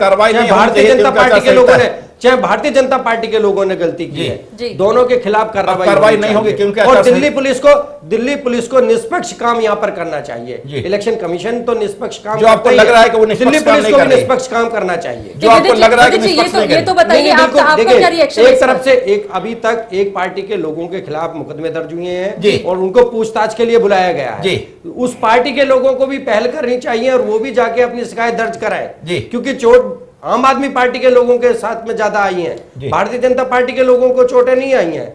और इसमें पुलिस को भी निष्पक्ष तरीके से जांच करके दोषियों के खिलाफ कार्रवाई करनी चाहिए। विदित जी, आपको लग रहा है कि दिल्ली पुलिस निष्पक्षता से काम नहीं कर रही है?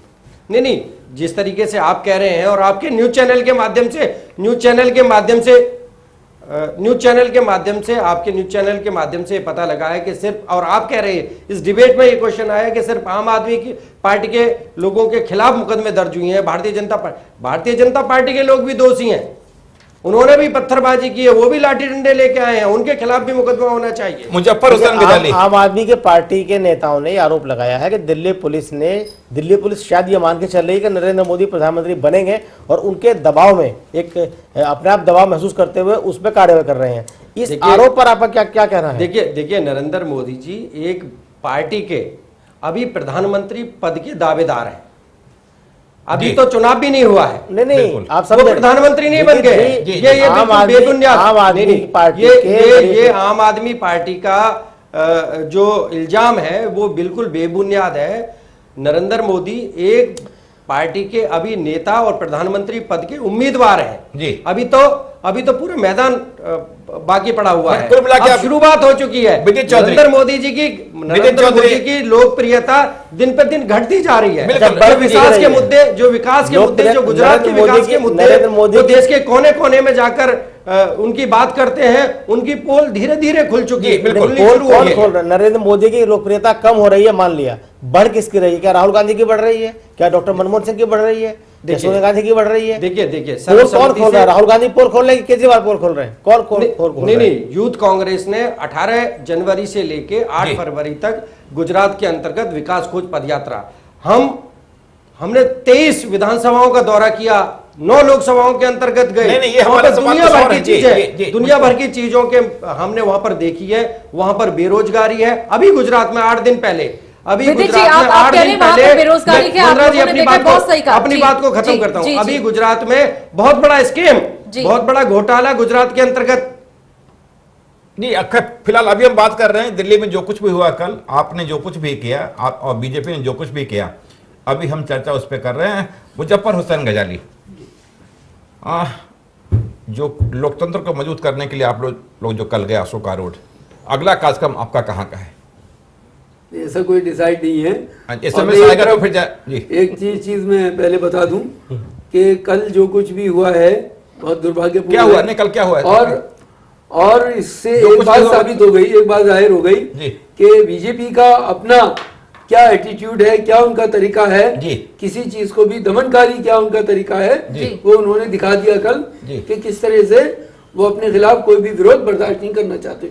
गजाली जी, आपने एटीट्यूड जो कि बीजेपी का वो रीड कर लिया, बहुत अच्छी बात है, बहुत अच्छा नॉलेज है आम आदमी पार्टी को। मेरा आपसे एक सवाल है, अरविंद केजरीवाल एक मंच पे जाते हैं, कहते हैं मुकेश अंबानी ये करते हैं, राहुल गांधी ये करते हैं, नरेंद्र मोदी ये करते हैं, मैं गुजरात जा रहा हूं, मैं गुजरात जाके देखता हूं कितना विकास हुआ। भाई आप दिल्ली तो क्यों छोड़ दिया आपने? आप तो लोगों का भला करने आए थे, आप तो वैकल्पिक राजनीति करने आए थे, आप तो लोगों को भ्रष्टाचार से मुक्त कराने आए थे। जो आपके काम थे वो सारे आप भूल गए। आपकी पार्टी से जुड़े हुए बिन्नी भी इस बात को कह रहे हैं। आप कहते हैं ये तो पार्टी की जो तमाम एजेंडे थे वो तो करते नहीं, अब ये करते हैं, हाथ में घंटी लिए बजाते रहते हैं, कभी बीजेपी के सामने, कभी कांग्रेस के सामने, कभी किसी कॉर्पोरेट के अगेंस्ट। इस तरीके की स्थिति है। आप लोग भूल गए हैं आपका मकसद क्या है या मकसद था कि नहीं? देखिए 49 दिनों में जितने काम हमारी 49 दिन के बाद आप हटे क्यों? सुनिए, जितने काम हम लोगों ने किए हैं नियम वो आपके सामने है, और हटने का भी एक कारण है। सरकारी नियमों के खिलाफ थे, संविधान के खिलाफ थे, जन लोकपाल बिल के लिए वचनबद्ध थे। कहाँ लिखा हुआ है कि जन लोकपाल अगर एक बार सदन में पास नहीं हुआ तो दोबारा 6 महीने बाद आप उसको नहीं लाएंगे? कहीं लिखा हुआ है ऐसा? ऐसा क्या मसला? मुजफ्फर भाई, मैं इस पर आपके आपने सोचा ही नहीं कि दिल्ली के लोगों ने आप पे विश्वास किया? आपने कहा कि था जन लोकपाल, लेकिन जन लोकपाल तो आपने इंट्रोड्यूस ही नहीं किया विधानसभा में। उस पर कहा आपने इस्तीफा दिया? ये तो एक आईवॉश है, जनता को बेवकूफ बनाने की कोशिश है। जन लोकपाल आप लाए कहाँ विधानसभा में? और बीजेपी या कांग्रेस ने कब कहा कि हम इसका समर्थन नहीं करेंगे? आपने इंट्रोड्यूस कहाँ किया उसे, बताइए। जन लोकपाल के ऊपर ही तो पूरी ये आप अरविंद केजरीवाल आपको समझा सकते हैं, आप जनता को नहीं समझा सकते। कहाँ हुई बताइए, मुझे बताइए आप। आपकी जो बिजनेस एडवाइजरी कमेटी की मीटिंग हुई, जो बिजनेस शेड्यूल था विधानसभा का, जिस दिन अरविंद केजरीवाल ने इस्तीफा दिया है, उस दिन के बिजनेस में कहाँ जन लोकपाल था? देखिए उसमें 5वें नंबर पर था, जिसे 3रे नंबर पर रखा गया जी, और एक दिन पहले उसकी कॉपियां सबको प्रोवाइड कराई गई। एक दिन पहले क्यों प्रोवाइड कराई गई? पहले क्यों नहीं प्रोवाइड कराई गई? इस देश में एक तरीका है, सेंट्रल गवर्नमेंट भी करती है कि कोई बिल अगर बनता है तो बिल बनने के बाद पार्लियामेंट का सेशन शुरू होने से पहले उसकी सारी कॉपियां सारे सांसदों को दी जाती है, विधानसभाओं में विधायकों को दी जाती है। आप ये कौन सी ट्रांसपेरेंसी लाना चाहते हैं प्रशासन के अंदर कि आप एक दिन पहले तक बिल की कॉपी तक मुहैया नहीं कराएंगे? आपने केंद्र सरकार के खिलाफ मुहिम चलाई, अन्ना को साथ लेकर आप आंदोलन पे बैठे, धरने पर बैठे। आपकी डिमांड थी कि जन लोकपाल बनना चाहिए। ड्राफ्टिंग कमेटी में तमाम नियम कानूनों को ताक पे रखते हुए सेंट्रल गवर्नमेंट ने उस कमेटी में, ड्राफ्टिंग कमेटी में आपके नेताओं को शामिल किया।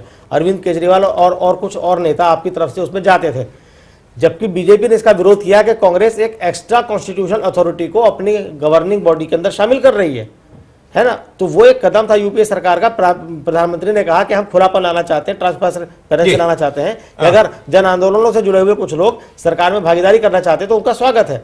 लेकिन जब आप जो ट्रांसपेरेंसी की मांग करते थे, जब आपकी बारी आती है तो आप लहसा लोग छुपा के रखते हैं कि जो कानून मैंने बना दिया है वही है और वही पास कर दिया बिना देखे। आप ये कौन सा तरीका है लोकतंत्र में? देखिए उसको पास करने के लिए हम वचनबद्ध थे और हमने उसकी कॉपियां पहले से प्रोवाइड कर दी थी। नहीं और हमने ये भी रिक्वेस्ट की थी माननीय उपराज्यपाल से कि हम इसको इंदिरा गांधी स्टेडियम के अंदर पास करना चाहते हैं। वहाँ क्यों? पब्लिक के बीच में करना चाहते हैं, तो क्या करना चाहते हैं? तो आप जब पास करेंगे तो पब्लिक पढ़ लेगा, अखबार में मीडिया आपके साथ में इंटरनेट पे डाल देते। आपने जो ड्राफ्ट बनाया था दिल्ली गवर्नमेंट की वेबसाइट पे डालते उसको, आप दिल्ली गवर्नमेंट की वेबसाइट को लाखों लोग रोजाना देखते हैं। मुजफ्फर हुसैन गजाली, आपकी party inner party democracy, party के आंतरिक लोकतंत्र, ट्रांसपेरेंसी और लोकतंत्र को मजबूत करने के लिए जो तरीके अपना रही है उसका आप खुद स्वागत करना चाहेंगे, समाज करे या ना करे। मुझे ये बताइए कि आरटीआई कानून 2005 में जब पास हुआ तो सबसे पहले सक्रिय भूमिका निभाने वाले अरविंद केजरीवाल थे, लेकिन जब उनसे ट्रांसपेरेंसी के बारे में, पार्टी के फंड के बारे में आरटीआई के जरिए पूछा जाता है तो उसका जवाब वो नहीं देते हैं। ये किस तरह का रिस्पांस है आपकी पार्टी का? ये आरटीआई पहले तो कोई भी पॉलिटिकल पार्टी में लागू नहीं होती है, लेकिन फिर भी हमने आरटीआई को अपनी पार्टी के अंदर लागू करने के लिए एक प्रावधान किया है और ऐसी बात नहीं कि हमने उसका कोई जवाब नहीं दिया होगा। नहीं दिया होगा, ठीक है।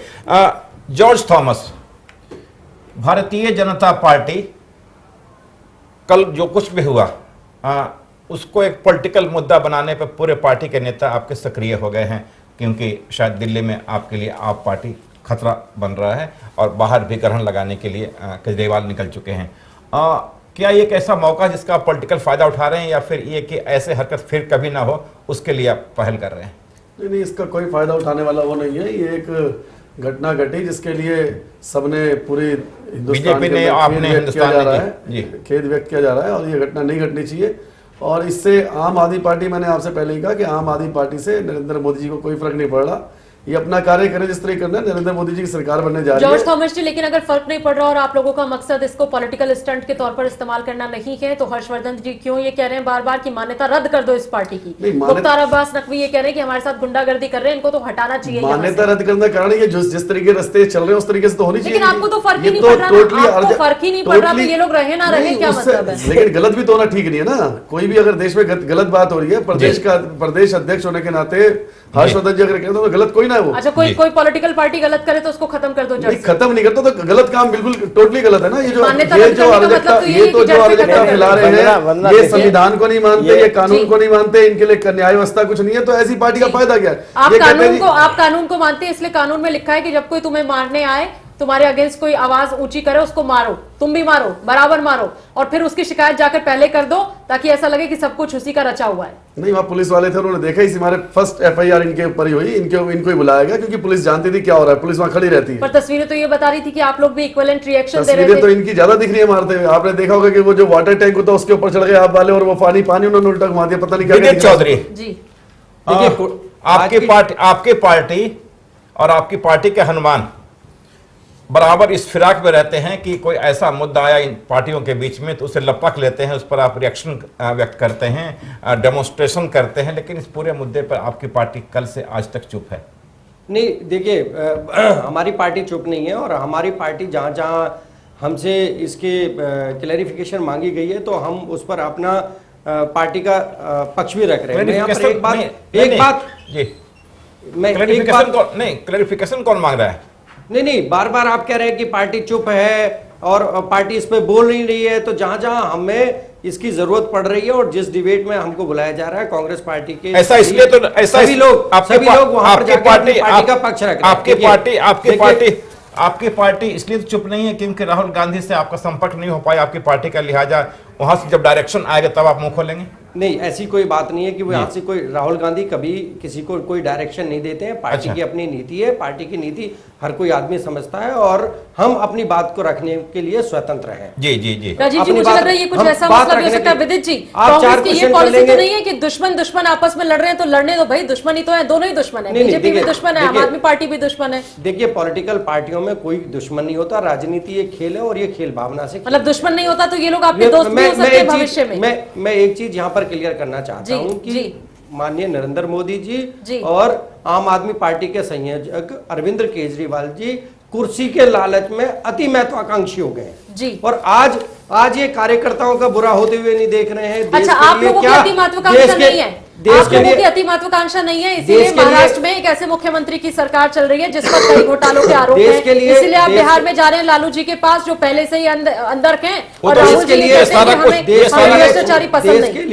देश के लिए आज किस तरीके का देश के लिए भ्रष्टाचारियों से समझौता करना विदित चौधरी, हम आपके पास आते हैं। किसी का सर फूटे, किसी की जान जाए, कोई मर जाए, इनको कोई लेना देना नहीं है। लेकिन कोई आम आदमी का पैसा लेके भ्रष्टाचार कर जाए, घोटाले कर जाए तो आपको ऐतराज नहीं है। राजनीतिक इनको फायदा होना चाहिए। विदित जी, मुझे लगता है आपकी पार्टी का कोड ऑफ कंडक्ट एक बार फिर से आप लोगों को चेक करना चाहिए। पार्टी का कोड ऑफ कंडक्ट हम जानते हैं, होता है बंगारू लक्ष्मण देश के सबसे नहीं, आपके पास एक या दो नाम है, दंगे का नाम लो तो आप कहते हैं नरेंद्र मोदी और भ्रष्टाचार का नाम लो तो आप कहते हैं बंगारू लक्ष्मण को उसका खामियाजा भुगतना पड़ा जी। रॉबर्ट वाड्रा का बताइए, पवन बंसल जी का बताइए, सलमान खुर्शीद का बताइए, और उसको नरेंद्र मोदी जी राजा का बताइए। शामिल करते हैं, बहुत बड़ी फहरिस्त है, बहुत बड़ी फहरिस्त है, जाना चाहिए। बाबू बोखरिया गुजरात में अभी भी उसमें मुकदमे दर्ज है और कोर्ट से उन पर केस चल रहा है, अभी भी वो भारतीय जनता पार्टी के वरिष्ठ मंत्री हैं। विदित जी, अपनी पार्टी के बारे में आप थोड़ा सा जानकारी और रखते तो अच्छा लगता है, लेकिन जॉर्ज थॉमस जी जी। भारतीय जनता पार्टी दूसरी पार्टियों से अलग होने का दावा करती है। सिर्फ हम ये जानना चाह रहे हैं कि भारतीय जनता पार्टी के प्रधानमंत्री पद के आदरणीय उम्मीदवार ने कल से आज तक पार्टी हेडक्वार्टर पर हुए इस हमले के बारे में मुंह खोलने से परहेज किया है।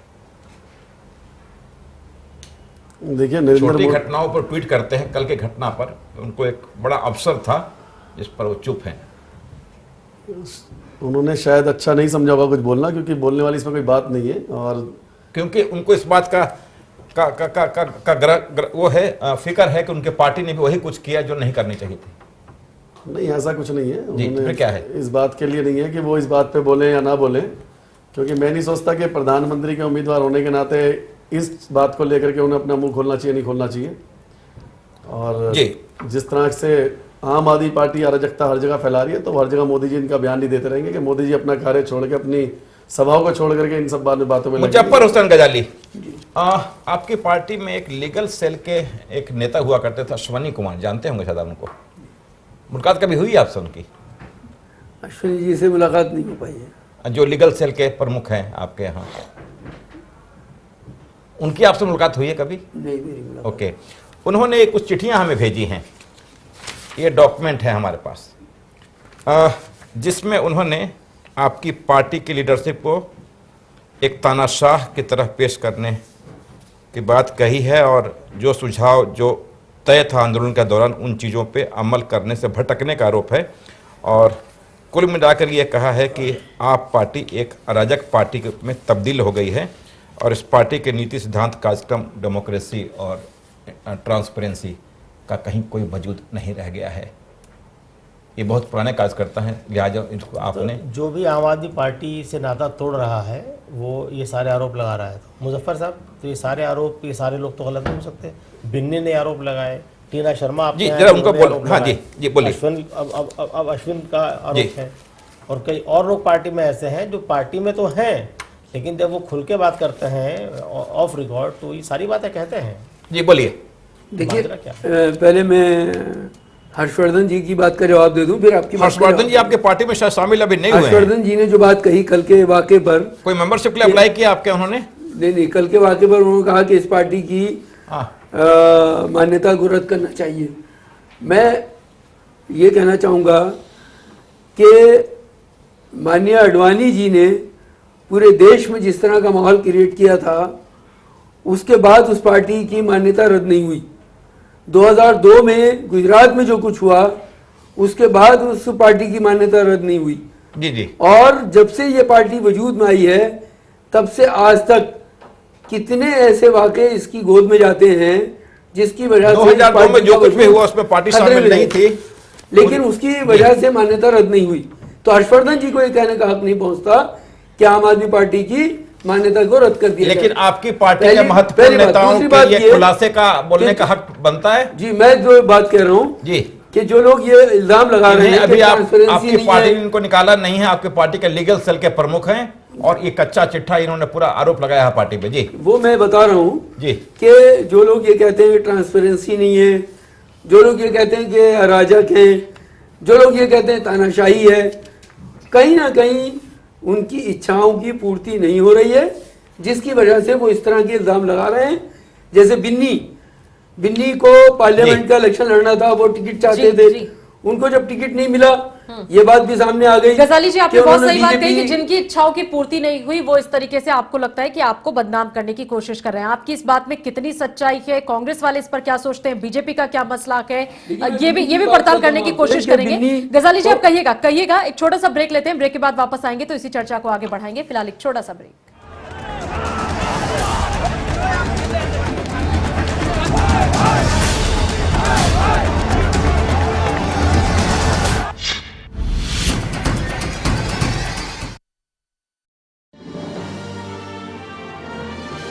Global advertisers, scaling new heights in outdoor media.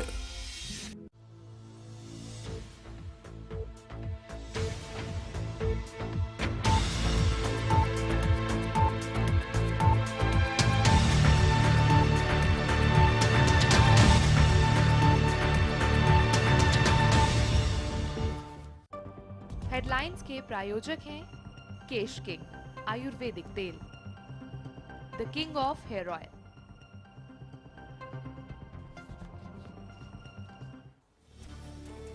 आम आदमी पार्टी के नेता आशुतोष और शाजिया को पूछताछ के लिए ले गई पुलिस। बीजेपी दफ्तर पर कल शाम हुए हंगामे के बाद आपकी बड़ी मुश्किलें। बीजेपी दफ्तर में हंगामे के बाद नामित 14 कार्यकर्ताओं को मिली जमानत। कोर्ट में पेशी के बाद रिहा हुए आम आदमी पार्टी के 14 कार्यकर्ता। आप पर हमलावर बीजेपी प्रवक्ता नकवी ने आपकी गुंडों से की तुलना। मीनाक्षी भी आप पर भड़की। राजीव गांधी हत्याकांड केस की सुनवाई 26 मार्च तक टली। न्यायाधीश पी सदाशिवम की अध्यक्षता में लिया गया फैसला। तमिलनाडु सरकार ने दोषियों को रिहा किए जाने की रखी थी मांग। और तेलंगाना मुद्दे पर सुप्रीम कोर्ट पहुंचे किरण कुमार रेड्डी। आंध्र विभाजन के चलते दिया था सीएम पद से इस्तीफा। राज्य विभाजन के खिलाफ दायर याचिकाओं पर कल होनी है सुनवाई।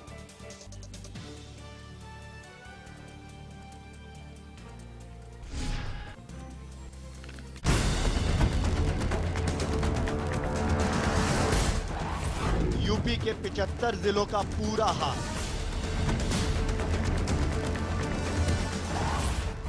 सत्ता के गलियारों की हलचल। यूपी स्पेशल देखिए रोजाना शाम 6 बजे सिर्फ चैनल 1 न्यूज पर। खबरों में एक कदम आगे।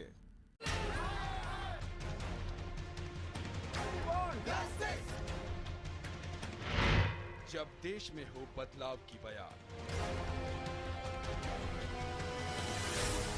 जब कटघरे में हो सरकार, जब लोकतंत्र पर हो संकट और जनता मांगे अधिकार, तो करनी होगी देश की बात। देखिए रविवार शाम 7 बजे और रात 10:30 बजे सिर्फ चैनल 1 पर।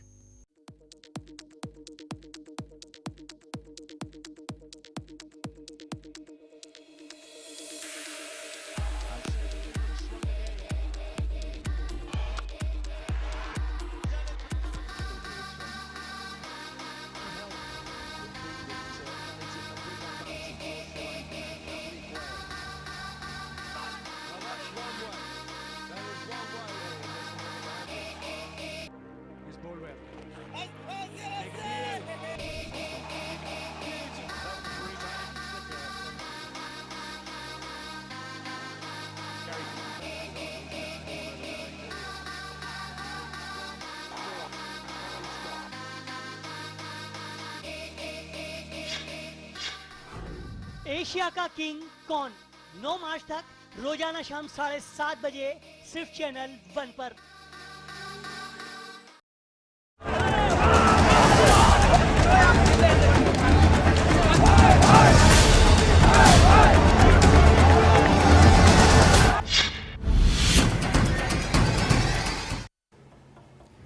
सोचना बहुत जरूरी है कि आखिरकार आपको हो क्या गया है, क्योंकि बहुत से लोग उनसे बहुत सी उम्मीद और आस लगाए बैठे थे, लेकिन सब कुछ हो गया चकनाचूर। जिस तरीके से एक के बाद एक अरविंद केजरीवाल और उनकी पार्टी करतब करती जा रही है। इस वक्त फिरोज बख्त अहमद साहब भी हमारे साथ जुड़ गए हैं, आम आदमी पार्टी से हैं। हमारे बाकी पैनल के मेहमान लगातार हमारे साथ कार्यक्रम में मौजूद हैं। राजीव जी कुछ पूछना चाह रहे हैं फिरोज जी से। जी फिरोज जी वेलकम। फिरोज साहब हमारी बात सुन रहे हैं आप? जी मैं सुन रहा हूँ, बताइए। थोड़ा लेट से आप आए? नहीं वो थोड़ा सा मैं कहीं किसी और चैनल पे था। जी जी तो जी इस वजह से सिर्फ हम लोग ये अब चर्चा कर रहे थे कि कल अशोका रोड पर जी जो सांस्कृतिक कार्यक्रम किया आपकी पार्टी ने और बीजेपी के साथ, उस पर ये जानना चाह रहे थे कि आपकी पार्टी का जो छापामार दस्ता है, क्या यही लोकतंत्र है आपकी पार्टी की? नहीं सुनिए, ऐसा है राजीव जी, मैं बड़े आपका सवाल पूरा हो गया? हाँ जी। हाँ मैं बड़ी विनम्रता के साथ और बहुत ही अदब के साथ ये कहना चाहूँगा कि हमारी पार्टी में कोई छापामार दस्ता नहीं है। हम कोई इस तरह के लोग नहीं है कि जो लड़ाई झगड़ा में विश्वास रखते हैं। लेकिन मैं कहूँगा कल का जो हमारा प्रोटेस्ट था वो बड़ा हमने जो हमारी नियत थी वो पीसफुल प्रोटेस्ट की थी। हम वहाँ गए तो अंदर से क्या हुआ, अंदर से इन्होंने बीजेपी वालों ने सोचा इनको सबक सिखाना चाहिए, शेर की कछाड़ में आए तो उनको हम जरूर जख्मी करके भेजेंगे। तो वहां से पत्थर आने शुरू हो गए। फिर भी हम चुप रहे, पिटते रहे। एक आध कार्यकर्ता के पत्थर इतनी जोर से सर में लगा कि वो आईसीयू में उसको दाखिल किया गया था। तब हमने ये कहा कि भाई ये तो बहुत गलत हो रहा है। तो ये पहल जो हुई थी मार्क काट की, ये पत्थर फेंकने की, कुर्सियां फेंकने की, और फिर वो उन्होंने पोस्टर लगा रखे थे अरविंद केजरीवाल चोर है, तो मुझे लगता है कि सारा जो है उन्होंने भी प्लान कर रखा था, कहीं ना कहीं उनके मन में ये था। आप पार्टी के खुद के पोस्टर में लिखा चोर है, आप पार्टी नहीं, ये जो दफ्तर है इसका बीजेपी का, वहां से उन्होंने बड़े बड़े पोस्टर लगा रखे थे, अरविंद केजरीवाल चोर है, इस तरह के। इंस्टिगेशन जो हुई वो बीजेपी की तरफ से हुई। अब मुझे अफसोस इस बात का है कि हमारे दो नेताओं ने, आशुतोष ने, सुनिए मेरी बात पूरी होने दीजिए, आशुतोष ने माफी मांग ली, शाजिया ने माफी मांग ली, हमने भी कल माफी मांग ली थी, लेकिन मुझे अफसोस इस बात का है कि बीजेपी से नलिन कोहली को माफी मांगनी चाहिए थी। उनके किसी नेता ने कल के इस हमले पे, जो हमारे ऊपर हमला किया गया, उन्होंने माफी नहीं मांगी है। जॉर्ज थॉमस, फिरोज बख्त अहमद कह रहे हैं कि आपकी पार्टी इतनी विनम्र है जो कई मुद्दों पर माफी मांगती रहती है, कल माफी उसने नहीं मांगा। नहीं, कल माफी मांगने वाला कोई सवाल ही नहीं उठता ना जी। ये हमारी पार्टी कार्यालय के गेट के ऊपर आए हैं, अराजकता इन्होंने फैलाई है, माफी हम मांगे इनसे जी। झगड़ा करने जाए, साहब कह रहे हैं नहीं, जैसा भी बख्त साहब ने कहा कि वहां पर बैनर लगा रखे थे केजरीवाल चोर है, मतलब पार्टी को पहले पता था कि वो लगा देंगे केजरीवाल चोर है। वहां कभी भी जाके देखिए, वहां हमेशा मीडिया खड़ी रहती है, आज तक दिखाया नहीं वहां पे कभी केजरीवाल चोर का बैनर लग रहा है। कल ये बैनर थे और कहां से एक बड़े फॉन्ट में हिंदी में टाइप किए हुए थे। पूरे चैनल्स को आप देखिए जो लाइव आ रहा है, पहले बख्जी सुनिए, आप पूरे चैनल को देखिए, कौन सा चैनल में बैनर दिखाया जा रहा है, बल्कि अटल बिहारी वाजपेयी जी के पोस्टर को, नरेंद्र मोदी जी के पोस्टरों को, बैनरों को आप कार्यकर्ता फाड़ रहे हैं। आपको लगता है कि आप लोगों से कोई गलती हुई नहीं कल के हादसे में? तस्वीरें बता रही है कि आप लोगों की तरफ से भी पत्थरबाजी हुई, आपको लगता है कोई गलती नहीं हुई आपसे? वो कंस्ट्रक्शन मटेरियल, पत्थर और ईंटें, जॉर्ज थॉमस, आपको लगता है नहीं हुई आप लोगों से गलती? नहीं, गलती मैंने बताया पहले ही कि वहां हो सकता है भारी कार्यकर्ता हो सकता है, तो अगर ये हो सकता है, वहां पे नहीं था, मैंने नहीं देखा, लेकिन वहां जो दृश्य दिख रहे हैं, बाहर लोग खड़े हुए, गेट बंद और बाहर लोग खड़े हुए, अभी आप कहते हैं अंदर से पत्थर आते हैं। मैं ये कह रही हूं कि अगर गलती हो भी सकती है तो भी तो माफी मांगनी चाहिए। वंदना जी, राजीव जी और बड़े भाई फिरोज बख्त साहब, आप बीजेपी से उम्मीद कर रहे हैं कि वो माफी मांगे? आजकल इनका फैशन चल रहा है, आजकल नहीं चल रहा, हमको उनसे वफा की है उम्मीद, जो नहीं जानते वफा क्या है। अरे भाई, बाबरी मस्जिद 1992 में गिराई गई, आज 22 साल के बाद राजनाथ सिंह कहते हैं अगर हमसे कोई गलती हुई है तो हमें माफ कर दीजिए। मतलब 22 साल का इंतजार करें, नरेंद्र मोदी कहते हैं कि साहब अगर कुत्ते का पिल्ला भी गाड़ी के नीचे आ जाता है तो अफसोस होता है। विजय चौधरी, भाषा उनसे उम्मीद करें कि वो विजय चौधरी, कमाल है। विजय चौधरी, थॉमस साहब, विजय चौधरी, बार-बार एक विजय चौधरी, मैं सवाल विजय चौधरी, कल जो विजय चौधरी मैं पूछ रहा हूं सवाल, कल जो कुछ भी हुआ आप और बीजेपी के बीच में, आपकी पार्टी के नेता पे आरोप नहीं लगा, लेकिन ये एक आम धारणा, जैसा केजरीवाल ने आज कहा गुजरात में, कि ये बीजेपी और आप पार्टी का मामला नहीं है, ये कांग्रेस और बीजेपी का मिला जुला मामला है। नहीं, कांग्रेस का मामला कहां से आ गया जी? कांग्रेस का मामला कहां से आया जी? लेकिन आज भारतीय जनता पार्टी के लोगों को भी पता है और आम आदमी पार्टी के लोगों को पता है कि देश के अंतर्गत सबसे बड़ी पार्टी यदि कोई है तो वो कांग्रेस पार्टी है जी। और जिसका भी चुनाव होना है वो कांग्रेस पार्टी से होना है जी। आम आदमी पार्टी चुनाव लड़ेगी तो कांग्रेस से लड़ेगी, और भारतीय जनता पार्टी चुनाव लड़ेगी तो वो भी कांग्रेस से लड़ेगी। नहीं, लेकिन तो अरविंद केजरीवाल कह रहे हैं कि कांग्रेस कहीं नहीं, हमारा मुख्य मुकाबला बीजेपी से, लिहाजा वो बीजेपी के डेन में गए हैं गुजरात। नहीं, वो गुजरात में उनका कुछ भी नहीं है जी, ना उनका कुछ है। गुजरात में आज भी 26 में से 11 सांसद कांग्रेस पार्टी के हैं जी। गुजरात में आज भी सेकंड विपक्ष में जो बैठी हुई है वो विधानसभा के अंतर्गत भी कांग्रेस पार्टी बैठी हुई है जी। और जितनी भी पोल खोल रही है गुजरात के अंतर्गत, और जो सच्चाई है सामने आई है, वो कांग्रेस पार्टी खोल रही है। और पूरे देश के अंतर्गत यदि किसी पार्टी की कहीं पर लड़ाई है तो वो कांग्रेस पार्टी से। तो इसलिए कहीं ना कहीं किसी ना किसी रूप में, कभी ना कभी रूप, कांग्रेस पार्टी को लपेटा जाए, कांग्रेस पार्टी को बदनाम किया जाए। फिरोज बख्त अहमद, ये चाहे कितना ही भी कर ले जी, कांग्रेस फिरोज बख्त अहमद होने वाली नहीं है। कांग्रेस पार्टी ने जो काम किए है, कांग्रेस पार्टी ने जो आम आदमी को अधिकार दिए हैं। जी, आपने कांग्रेस की बहुत तारीफ कर दी, बहुत अच्छी बात है। कल जो कुछ भी हुआ उस पर दिल्ली पुलिस ने 3 लोगों के खिलाफ एफआईआर दर्ज किया है, उसमें तीनों आपकी पार्टी के नेता हैं, साजिया अलवी, आनंद कुमार और आशुतोष। बीजेपी के लोग अगर रिस्पॉन्सिबल होते तो पुलिस ने उनके लोगों को पार्टी नहीं बनाया है। मैं इसमें एक बात अर्ज करना चाहूंगा कि बीजेपी की तरफ से नलिन कोहली जी का नाम भी इसमें होना चाहिए था, क्योंकि बाकायदा वो लठ पुलिस ने ऐसा करने से परहेज किया है और उन्होंने हमारे एक कार्यकर्ता की पिटाई भी की। हालांकि वो कहते हैं मैंने किसी को मारा नहीं, और सारी चीजें कैमरे के ऊपर मौजूद है। मैं सच कहूं या झूठ कहूं, आप कैमरा चला लीजिए, दर्पण झूठ नहीं बोलता, ऐसे कैमरे का लेंस झूठ नहीं बोलता। तो उनकी तरफ से बहुत ज्यादा ज्यादती हुई है। हम तो देखिए पीसफुल प्रोटेस्ट तो गांधी जी के जमाने से चले आ रहे हैं, अंग्रेजों के खिलाफ किए। हम पीसफुल प्रोटेस्ट करने गए थे, यहाँ इन्होंने हमें कहा कि इनको सबक सिखाओ, और केजरीवाल जो है तो फिर आप गांधीवादी सिद्धांत भूल गए में जाने की, इन्होंने ये सब सोच करके हमारे साथ ऐसा सुलूक किया। हम तो पिटते रहते हैं, पुलिस के डंडों से पिटते, आशुतोष ने से पत्थर खाए हमने। हमारा काम तो पिटना है, हमारा काम पीटना नहीं है। पूछताछ के लिए थाना जाने से पहले आशुतोष ने कहा कि हम तो गांधीवादी सिद्धांतों को मानने वाले लोग हैं। बिल्कुल सही कहा, बिल्कुल सही कहा होगा। लेकिन गांधी ने कहा था कि अशोका रोड जाओ, एसएमएस की बात सुनो, अशोका रोड पहुंचो और हमलावर हो जाओ। नहीं सुनिए, देखिए ये जो चीज, और फिर जब आपके पास गलती नहीं तो साजिया ने और अरविंद केजरीवाल ने माफी क्यों मांगी है, और फिर क्यों कहा कि ऐसा नहीं होना चाहिए? साजिया ने भी कहा कि पहली बार है और आखिरी बार, अब ऐसा नहीं होगा। सुनिए, क्यों कहना पड़ रहा है? सुनिए राजीव भाई, माफी इसलिए नहीं मांगी कि वहां पर जाकर पीसफुल प्रोटेस्ट किया। माफी इस चीज के लिए मांगी कि जब वहां से हमला इंस्टिगेट किया बीजेपी वालों ने, हमला वहां से होना शुरू हुआ, कुर्सियां गिनी, पोस्टर दिखाए गए बहुत ही तिलमिलाने वाले, उसके अलावा पत्थर फेंके गए, तब हमारी तरफ से भी कहीं ना कहीं उसका जवाब दिया गया, क्योंकि बचने के लिए आदमी को अपनी जान बचाने के लिए कुछ तो करना पड़ता है। माफी उसके लिए मांगी गई थी और उसी के लिए किया गया था। मैं एक शेर में यह कहना चाहूंगा, सुनिए, पार्टी पॉलिटिक्स से उठ के हमें दुआ कीजिए हमेशा प्यार के रिश्ते कायम रहें। बिल्कुल, ये रिश्ते टूट जाएंगे तो भारत टूट जाएगा। राजीव जी, पार्टी पॉलिटिक्स से ऊपर हमें हिंदुस्तान को बनाने की कोशिश करनी चाहिए।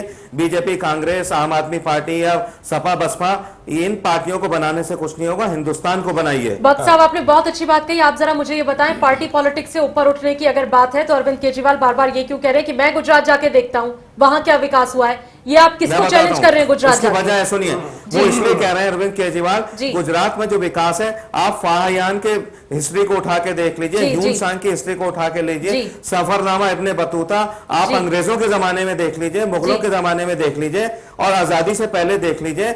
गुजरात हमेशा से हरा भरा स्टेट रहा है, और वहां पे हमेशा से वहां पे प्रोग्रेस रही है। मोदी जी ने कोई आसमान से उतर के गुजरात को पेरिस नहीं बना दिया। जॉर्ज थॉमस, पुलिस के पास अभी वीडियो है जिसकी जांच कर रही है पुलिस, और कल उनको इलेक्शन कमीशन को रिपोर्ट करना है। जैसा फिरोज वक्त कह रहे हैं कि उसमें नलिन कोहली भी शामिल थे उकसाने में भीड़ को। अगर उनका चेहरा आता है पत्थरबाजी करने वालों के समूह में और वो पत्थर करते हुए दिखते हैं, तो आप ये चाहेंगे कि ऐसे पत्थरबाज नेता के खिलाफ पुलिस मामला दर्ज करे? खुद नलिन जी ने खुद ये बात एक्सेप्ट की है कि डंडा लेकर मैं बाहर गया, लेकिन उन्होंने ये नहीं कहा कि एक कार्यकर्ता की पिटाई भी की। नहीं, जॉर्ज थॉमस बताएंगे। ईमानदारी से ईमानदारी की बात करिए जॉर्ज साहब। फिरोज भक्त साहब, अगर आपके किसी कार्यकर्ता की पिटाई नलिन कोहली ने की है तो आपके वो कार्यकर्ता पुलिस में रिपोर्ट क्यों नहीं लिखवाते हैं? उन्हें पुलिस में रिपोर्ट लिखानी चाहिए, नामजद रिपोर्ट लिखवानी चाहिए नलिन कोहली के खिलाफ। जी, मेरा ख्याल ये रिपोर्ट लिखवा दी गई है अब तक। अगर नलिन जी ने पिटाई करी है और उसकी वीडियो भी है तो पुलिस ने दे दी। अगर उन्होंने ऐसा किया होगा तो उनके खिलाफ कार्रवाई होगी। इसलिए भारतीय जनता पार्टी पीछे कहां है? जी। और जो पार्टी कार्रवाई करेगी जी। लेकिन आप बार बार एक बात कह रहे हैं, कोहली जी डंडा लेके भागे, आदमी को पीट दिया, वो आईसीयू में पहुंच गया। मेरे को तो लगता नहीं अगर आईसीयू में पहुंचने के बाद उनके ऊपर कार्रवाई ना होती, पुलिस वहां मौजूद थी। जी। नलिन कोहली जी के डंडे से नहीं होगा। ये तो और भी कमाल की बात है कि पुलिस की मौजूदगी में आप दोनों इतने गुणगान कलाकारी कर रहे थे, आप भी और बीजेपी भी। ये गुजरात पुलिस है। राजीव जी, अभी जो वंदना ने सवाल उठाया कि भाई अरविंद केजरीवाल क्यों कहते हैं मैं गुजरात जाकर देखूंगा, सवाल ये है कि नरेंद्र मोदी को एक जमाना हो गया प्रधानमंत्री पद का उम्मीदवार घोषित हुए, और दिल्ली के चुनाव हुए और भी एक जमाना हो गया, और ये तय था कि आम आदमी पार्टी लोकसभा का चुनाव लड़ेगी। अरविंद केजरीवाल ने गुजरात का पोल खोल अभियान इतनी देर से क्यों शुरू किया, जब ये आम आदमी पार्टी पहले तय कर चुकी थी कि हम चुनाव लड़ेंगे लोकसभा का, और विधानसभा चुनाव चल रहे थे, तभी फेसबुक पे इनका कैंपेन चल रहा था नेक्स्ट पीएम केजरीवाल। इसका मतलब पार्टी के अंदर कोर ग्रुप ने कहीं ना कहीं पहले डिसाइड कर रखा था कि अरविंद केजरीवाल को हम बतौर पीएम प्रोजेक्ट करके चुनाव लड़ेंगे।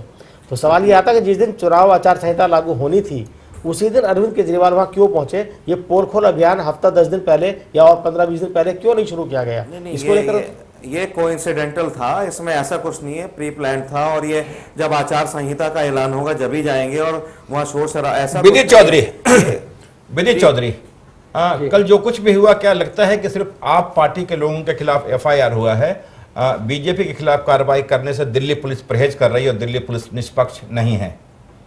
नहीं, देखिए मैं पहले भी क्लियर कह चुका हूं कि यहाँ पर जो भी दोषी है उसके खिलाफ कार्रवाई होनी चाहिए और आम आदमी पार्टी के लोगों को सबसे ज्यादा चोट लगी तो फिर दिल्ली पुलिस लुका छिपी क्यों कर रही है?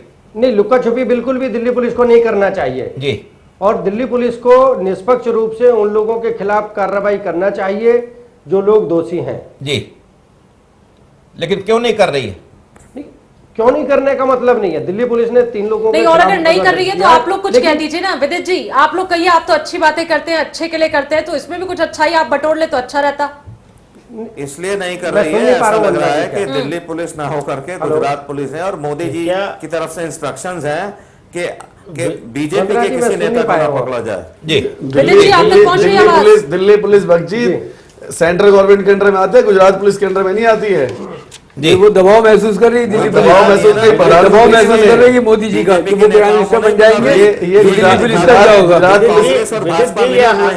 विदित चौधरी जी, ये आरोप लग रहा है दिल्ली पुलिस पर कि नरेंद्र मोदी के प्रभाव में है दिल्ली पुलिस और उनके आहट की वजह से नहीं कर रही। क्या सेंट्रल गवर्नमेंट, क्या आपका गृह मंत्रालय भी नरेंद्र मोदी के दबाव में है, इसलिए दिल्ली पुलिस को आचार संहिता लागू हो चुकी है, अब सेंट्रल गवर्नमेंट के अंडर में नहीं है, इलेक्शन कमीशन के अंडर में दिल्ली पुलिस काम कर रही है। लेकिन आपके किसी और इलेक्शन कमीशन ने दिल्ली पुलिस जिसके खिलाफ काम करना चाहिए, सबूत पाए जाएंगे उसके खिलाफ दिल्ली पुलिस को मुकदमा दायर करना चाहिए, उसके खिलाफ दिल्ली पुलिस को एक्शन लेना चाहिए।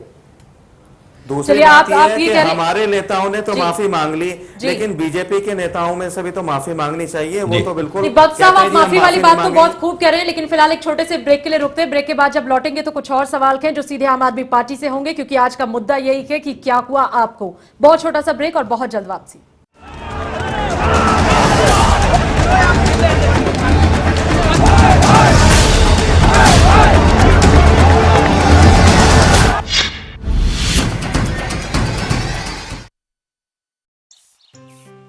तो रखना पड़ता है, सिर्फ चाहने से क्या, चाहता तो हर कोई ये भी है कि उसके बाल हो लंबे, काले और घने।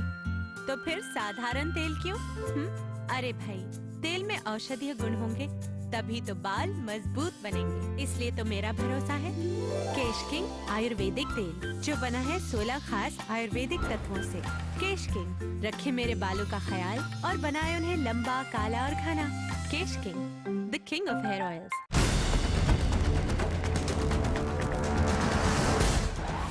यूपी के 75 जिलों का पूरा हाल,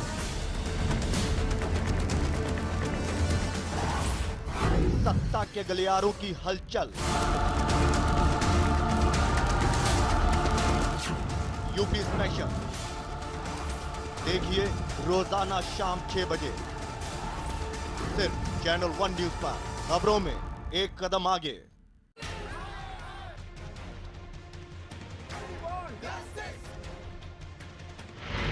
जब देश में हो बदलाव की बयान, जब कटघरे में हो सरकार,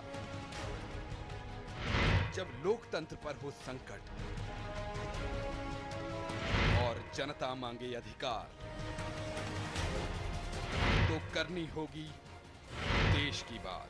देखिए रविवार शाम 7 बजे और रात 10:30 बजे सिर्फ चैनल 1 पर।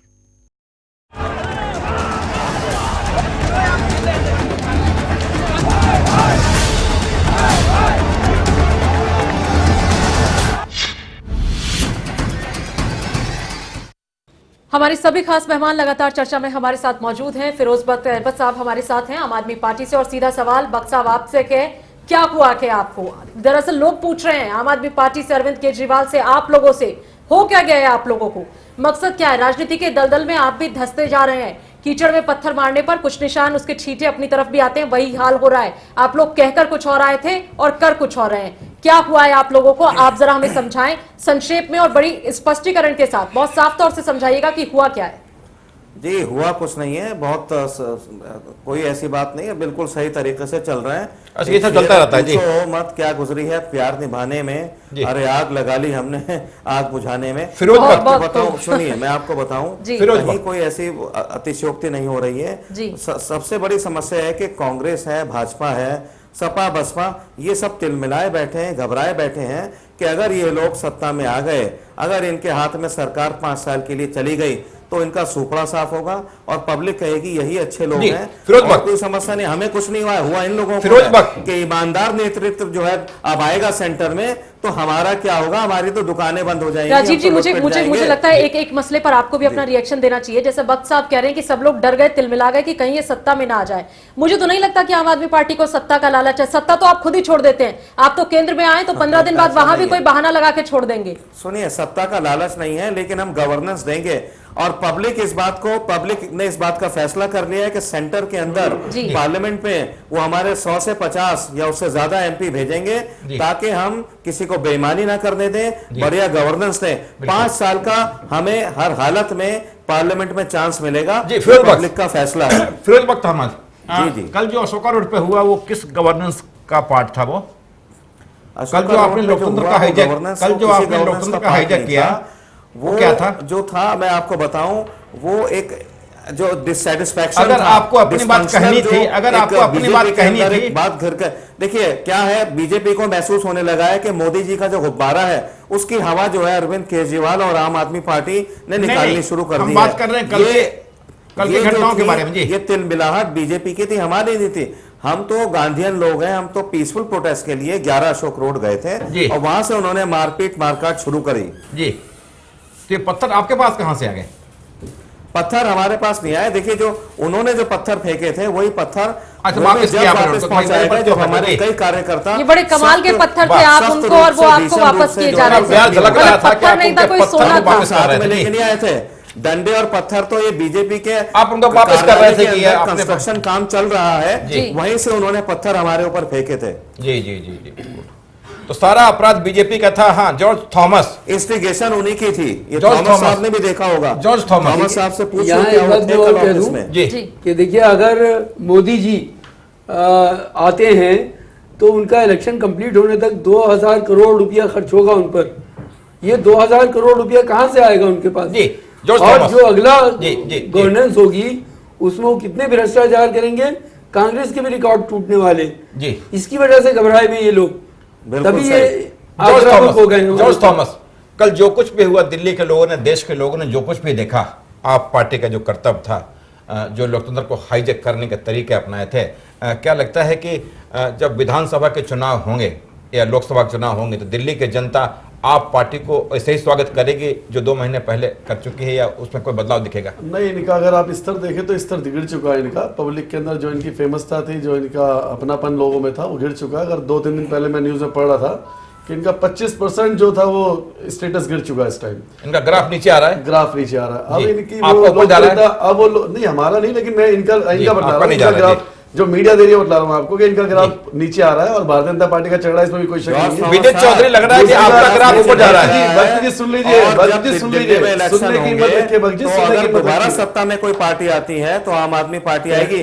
पहले सुनने की हिम्मत रखिए, आपका समय आएगा, बोलिएगा, पहले सुनने की हिम्मत रखिए। देखिए, जहां तक आम आदमी पार्टी की और भारतीय जनता पार्टी की बात है, ये अति महत्वाकांक्षी हैं और अति लालच में इस तरीके के कार्य कर रहे हैं और इनको पूरी तरीके से कुर्सी का लोभ है और उस कुर्सी के लोभ में इस तरीके से ये देश की, ये प्रधानमंत्री की कुर्सी पर बैठना चाहते हैं। देखिए, कुर्सी का कोई लोभ नहीं है। जनता अगर लोभ होता तो हम 49 दिन में कुर्सी नहीं छोड़ देते की बात कर रहे हैं, उसकी राजनीति को बदलने आए हैं। अरविंद केजरीवाल कुर्सी का कोई लालच नहीं है। उठ चुका है, 50 दिन भी वो कांग्रेस को सत्ता का लोभ नहीं है तो आप लोग बताइए ना, अगली बार बदलने आए हैं। और जनता इनको आने वाले चुनाव में फायदा किसको होगा? इम्पोर्टेंट ये जो गजाली भाई हमारे कह रहे हैं भाई कि हम राजनीति को बदलने आए हैं, अगर राजनीति बदलकर और उस कांग्रेस पार्टी को जनता आने वाले 12 पर हुआ तो ये तो बहुमत से सपोर्ट पे ले आए राजनीति को। तो ऐसे बदलाव से तो बेहतर है कि पुरानी वाली अच्छी है। नहीं अंसारी भाई, ऐसा कुछ नहीं है, हमारी तरफ से कुछ नहीं किया गया था। जो भी इंस्टिगेशन हुई थी, जो भी झगड़ा फसाद हुआ था, उसकी शुरुआत बीजेपी के दफ्तर से हुई, पत्थर वहीं से बरसाए गए। वक्त साहब, लेकिन सिर्फ ये एक मसला नहीं, आम आदमी पार्टी तो अब तो ऐसे कई मामलों में आप लोगों के खिलाफ लोगों को अब गुस्सा भी है, आक्रोश भी है। लोगों को लगता है हमने तो विश्वास करके दिल्ली की कमान सौंपी, आप सिंहासन छोड़ के भाग लिए। लोगों पे गुस्सा नहीं है, लोग आज भी हमारे साथ हैं। बिल्कुल। और 16 मई को जब रिजल्ट आएंगे पूरे हिंदुस्तान के, तो आप देखिएगा कि पब्लिक हमारे साथ है और दिल्ली में भी पब्लिक हमारे साथ रहेगी। जी जी, तो इसका मतलब ये हुआ कि जो कुछ भी कल हुआ ऐसा अभी और करते रहेंगे तब पब्लिक साथ रहेगी? नहीं, देखिए हम झगड़े फसाद के फेवर में नहीं हैं। और मैं फिर आपके चैनल से अगर किसी को आपत्ति है तो मैं आम आदमी पार्टी की जानिब से माफी मांगता हूं। आशुतोष ने माफी मांग ली है, शाजिया ने माफी मांग ली है। अगर आप कहेंगे हम 50 रुपए के स्टैंप पेपर पे आपको माफीनामा लिख के दे देंगे, मगर ये बताइए कि जो बीजेपी की तरफ से हमला किया गया, आपने कुछ किया ही नहीं, मांगी है अब तक आपने कुछ किया नहीं, आप माफी क्यों मांग रहे हैं? बीजेपी से माफी मांगने की उम्मीद ना करें, बीजेपी कहाँ माफी मांगती है? नहीं, ये लोग माफी मांगेंगे समय गुजर जाने के बाद। माफी मांगने के बाद चलिए, बहुत बढ़िया। आम आदमी पार्टी नई नई खिलाड़ियों की तरह जरूर राजनीति के मैदान में उतरी है, लेकिन एक बार दिल्ली में जैसे धूल चटाई कांग्रेस और बीजेपी को, उसके बाद खलबली है, बौखलाहट है, ये समझ में आता है। उम्मीद हम ये करते हैं कि राजनीतिक दल इस तरीके का व्यवहार एक दूसरे से नहीं करेंगे, लोकतंत्र की लाज रखेंगे, जनता का विश्वास रखेंगे और कुछ बेहतर हुआ तो करेंगे, कुछ बेकार हुआ तो उससे दूर रहने की कोशिश करेंगे। ऐसी उम्मीद हम सभी पार्टियों से, सभी राजनीतिक दलों से करते हैं। इसी उम्मीद के साथ बहुत बहुत शुक्रिया आप सभी मेहमानों का हमसे जुड़ने के लिए, अपनी बात रखने के लिए बहुत बहुत शुक्रिया। न्यूज़ लाइन में फिलहाल इतना ही। आप देखते रहिए चैनल 1 न्यूज़।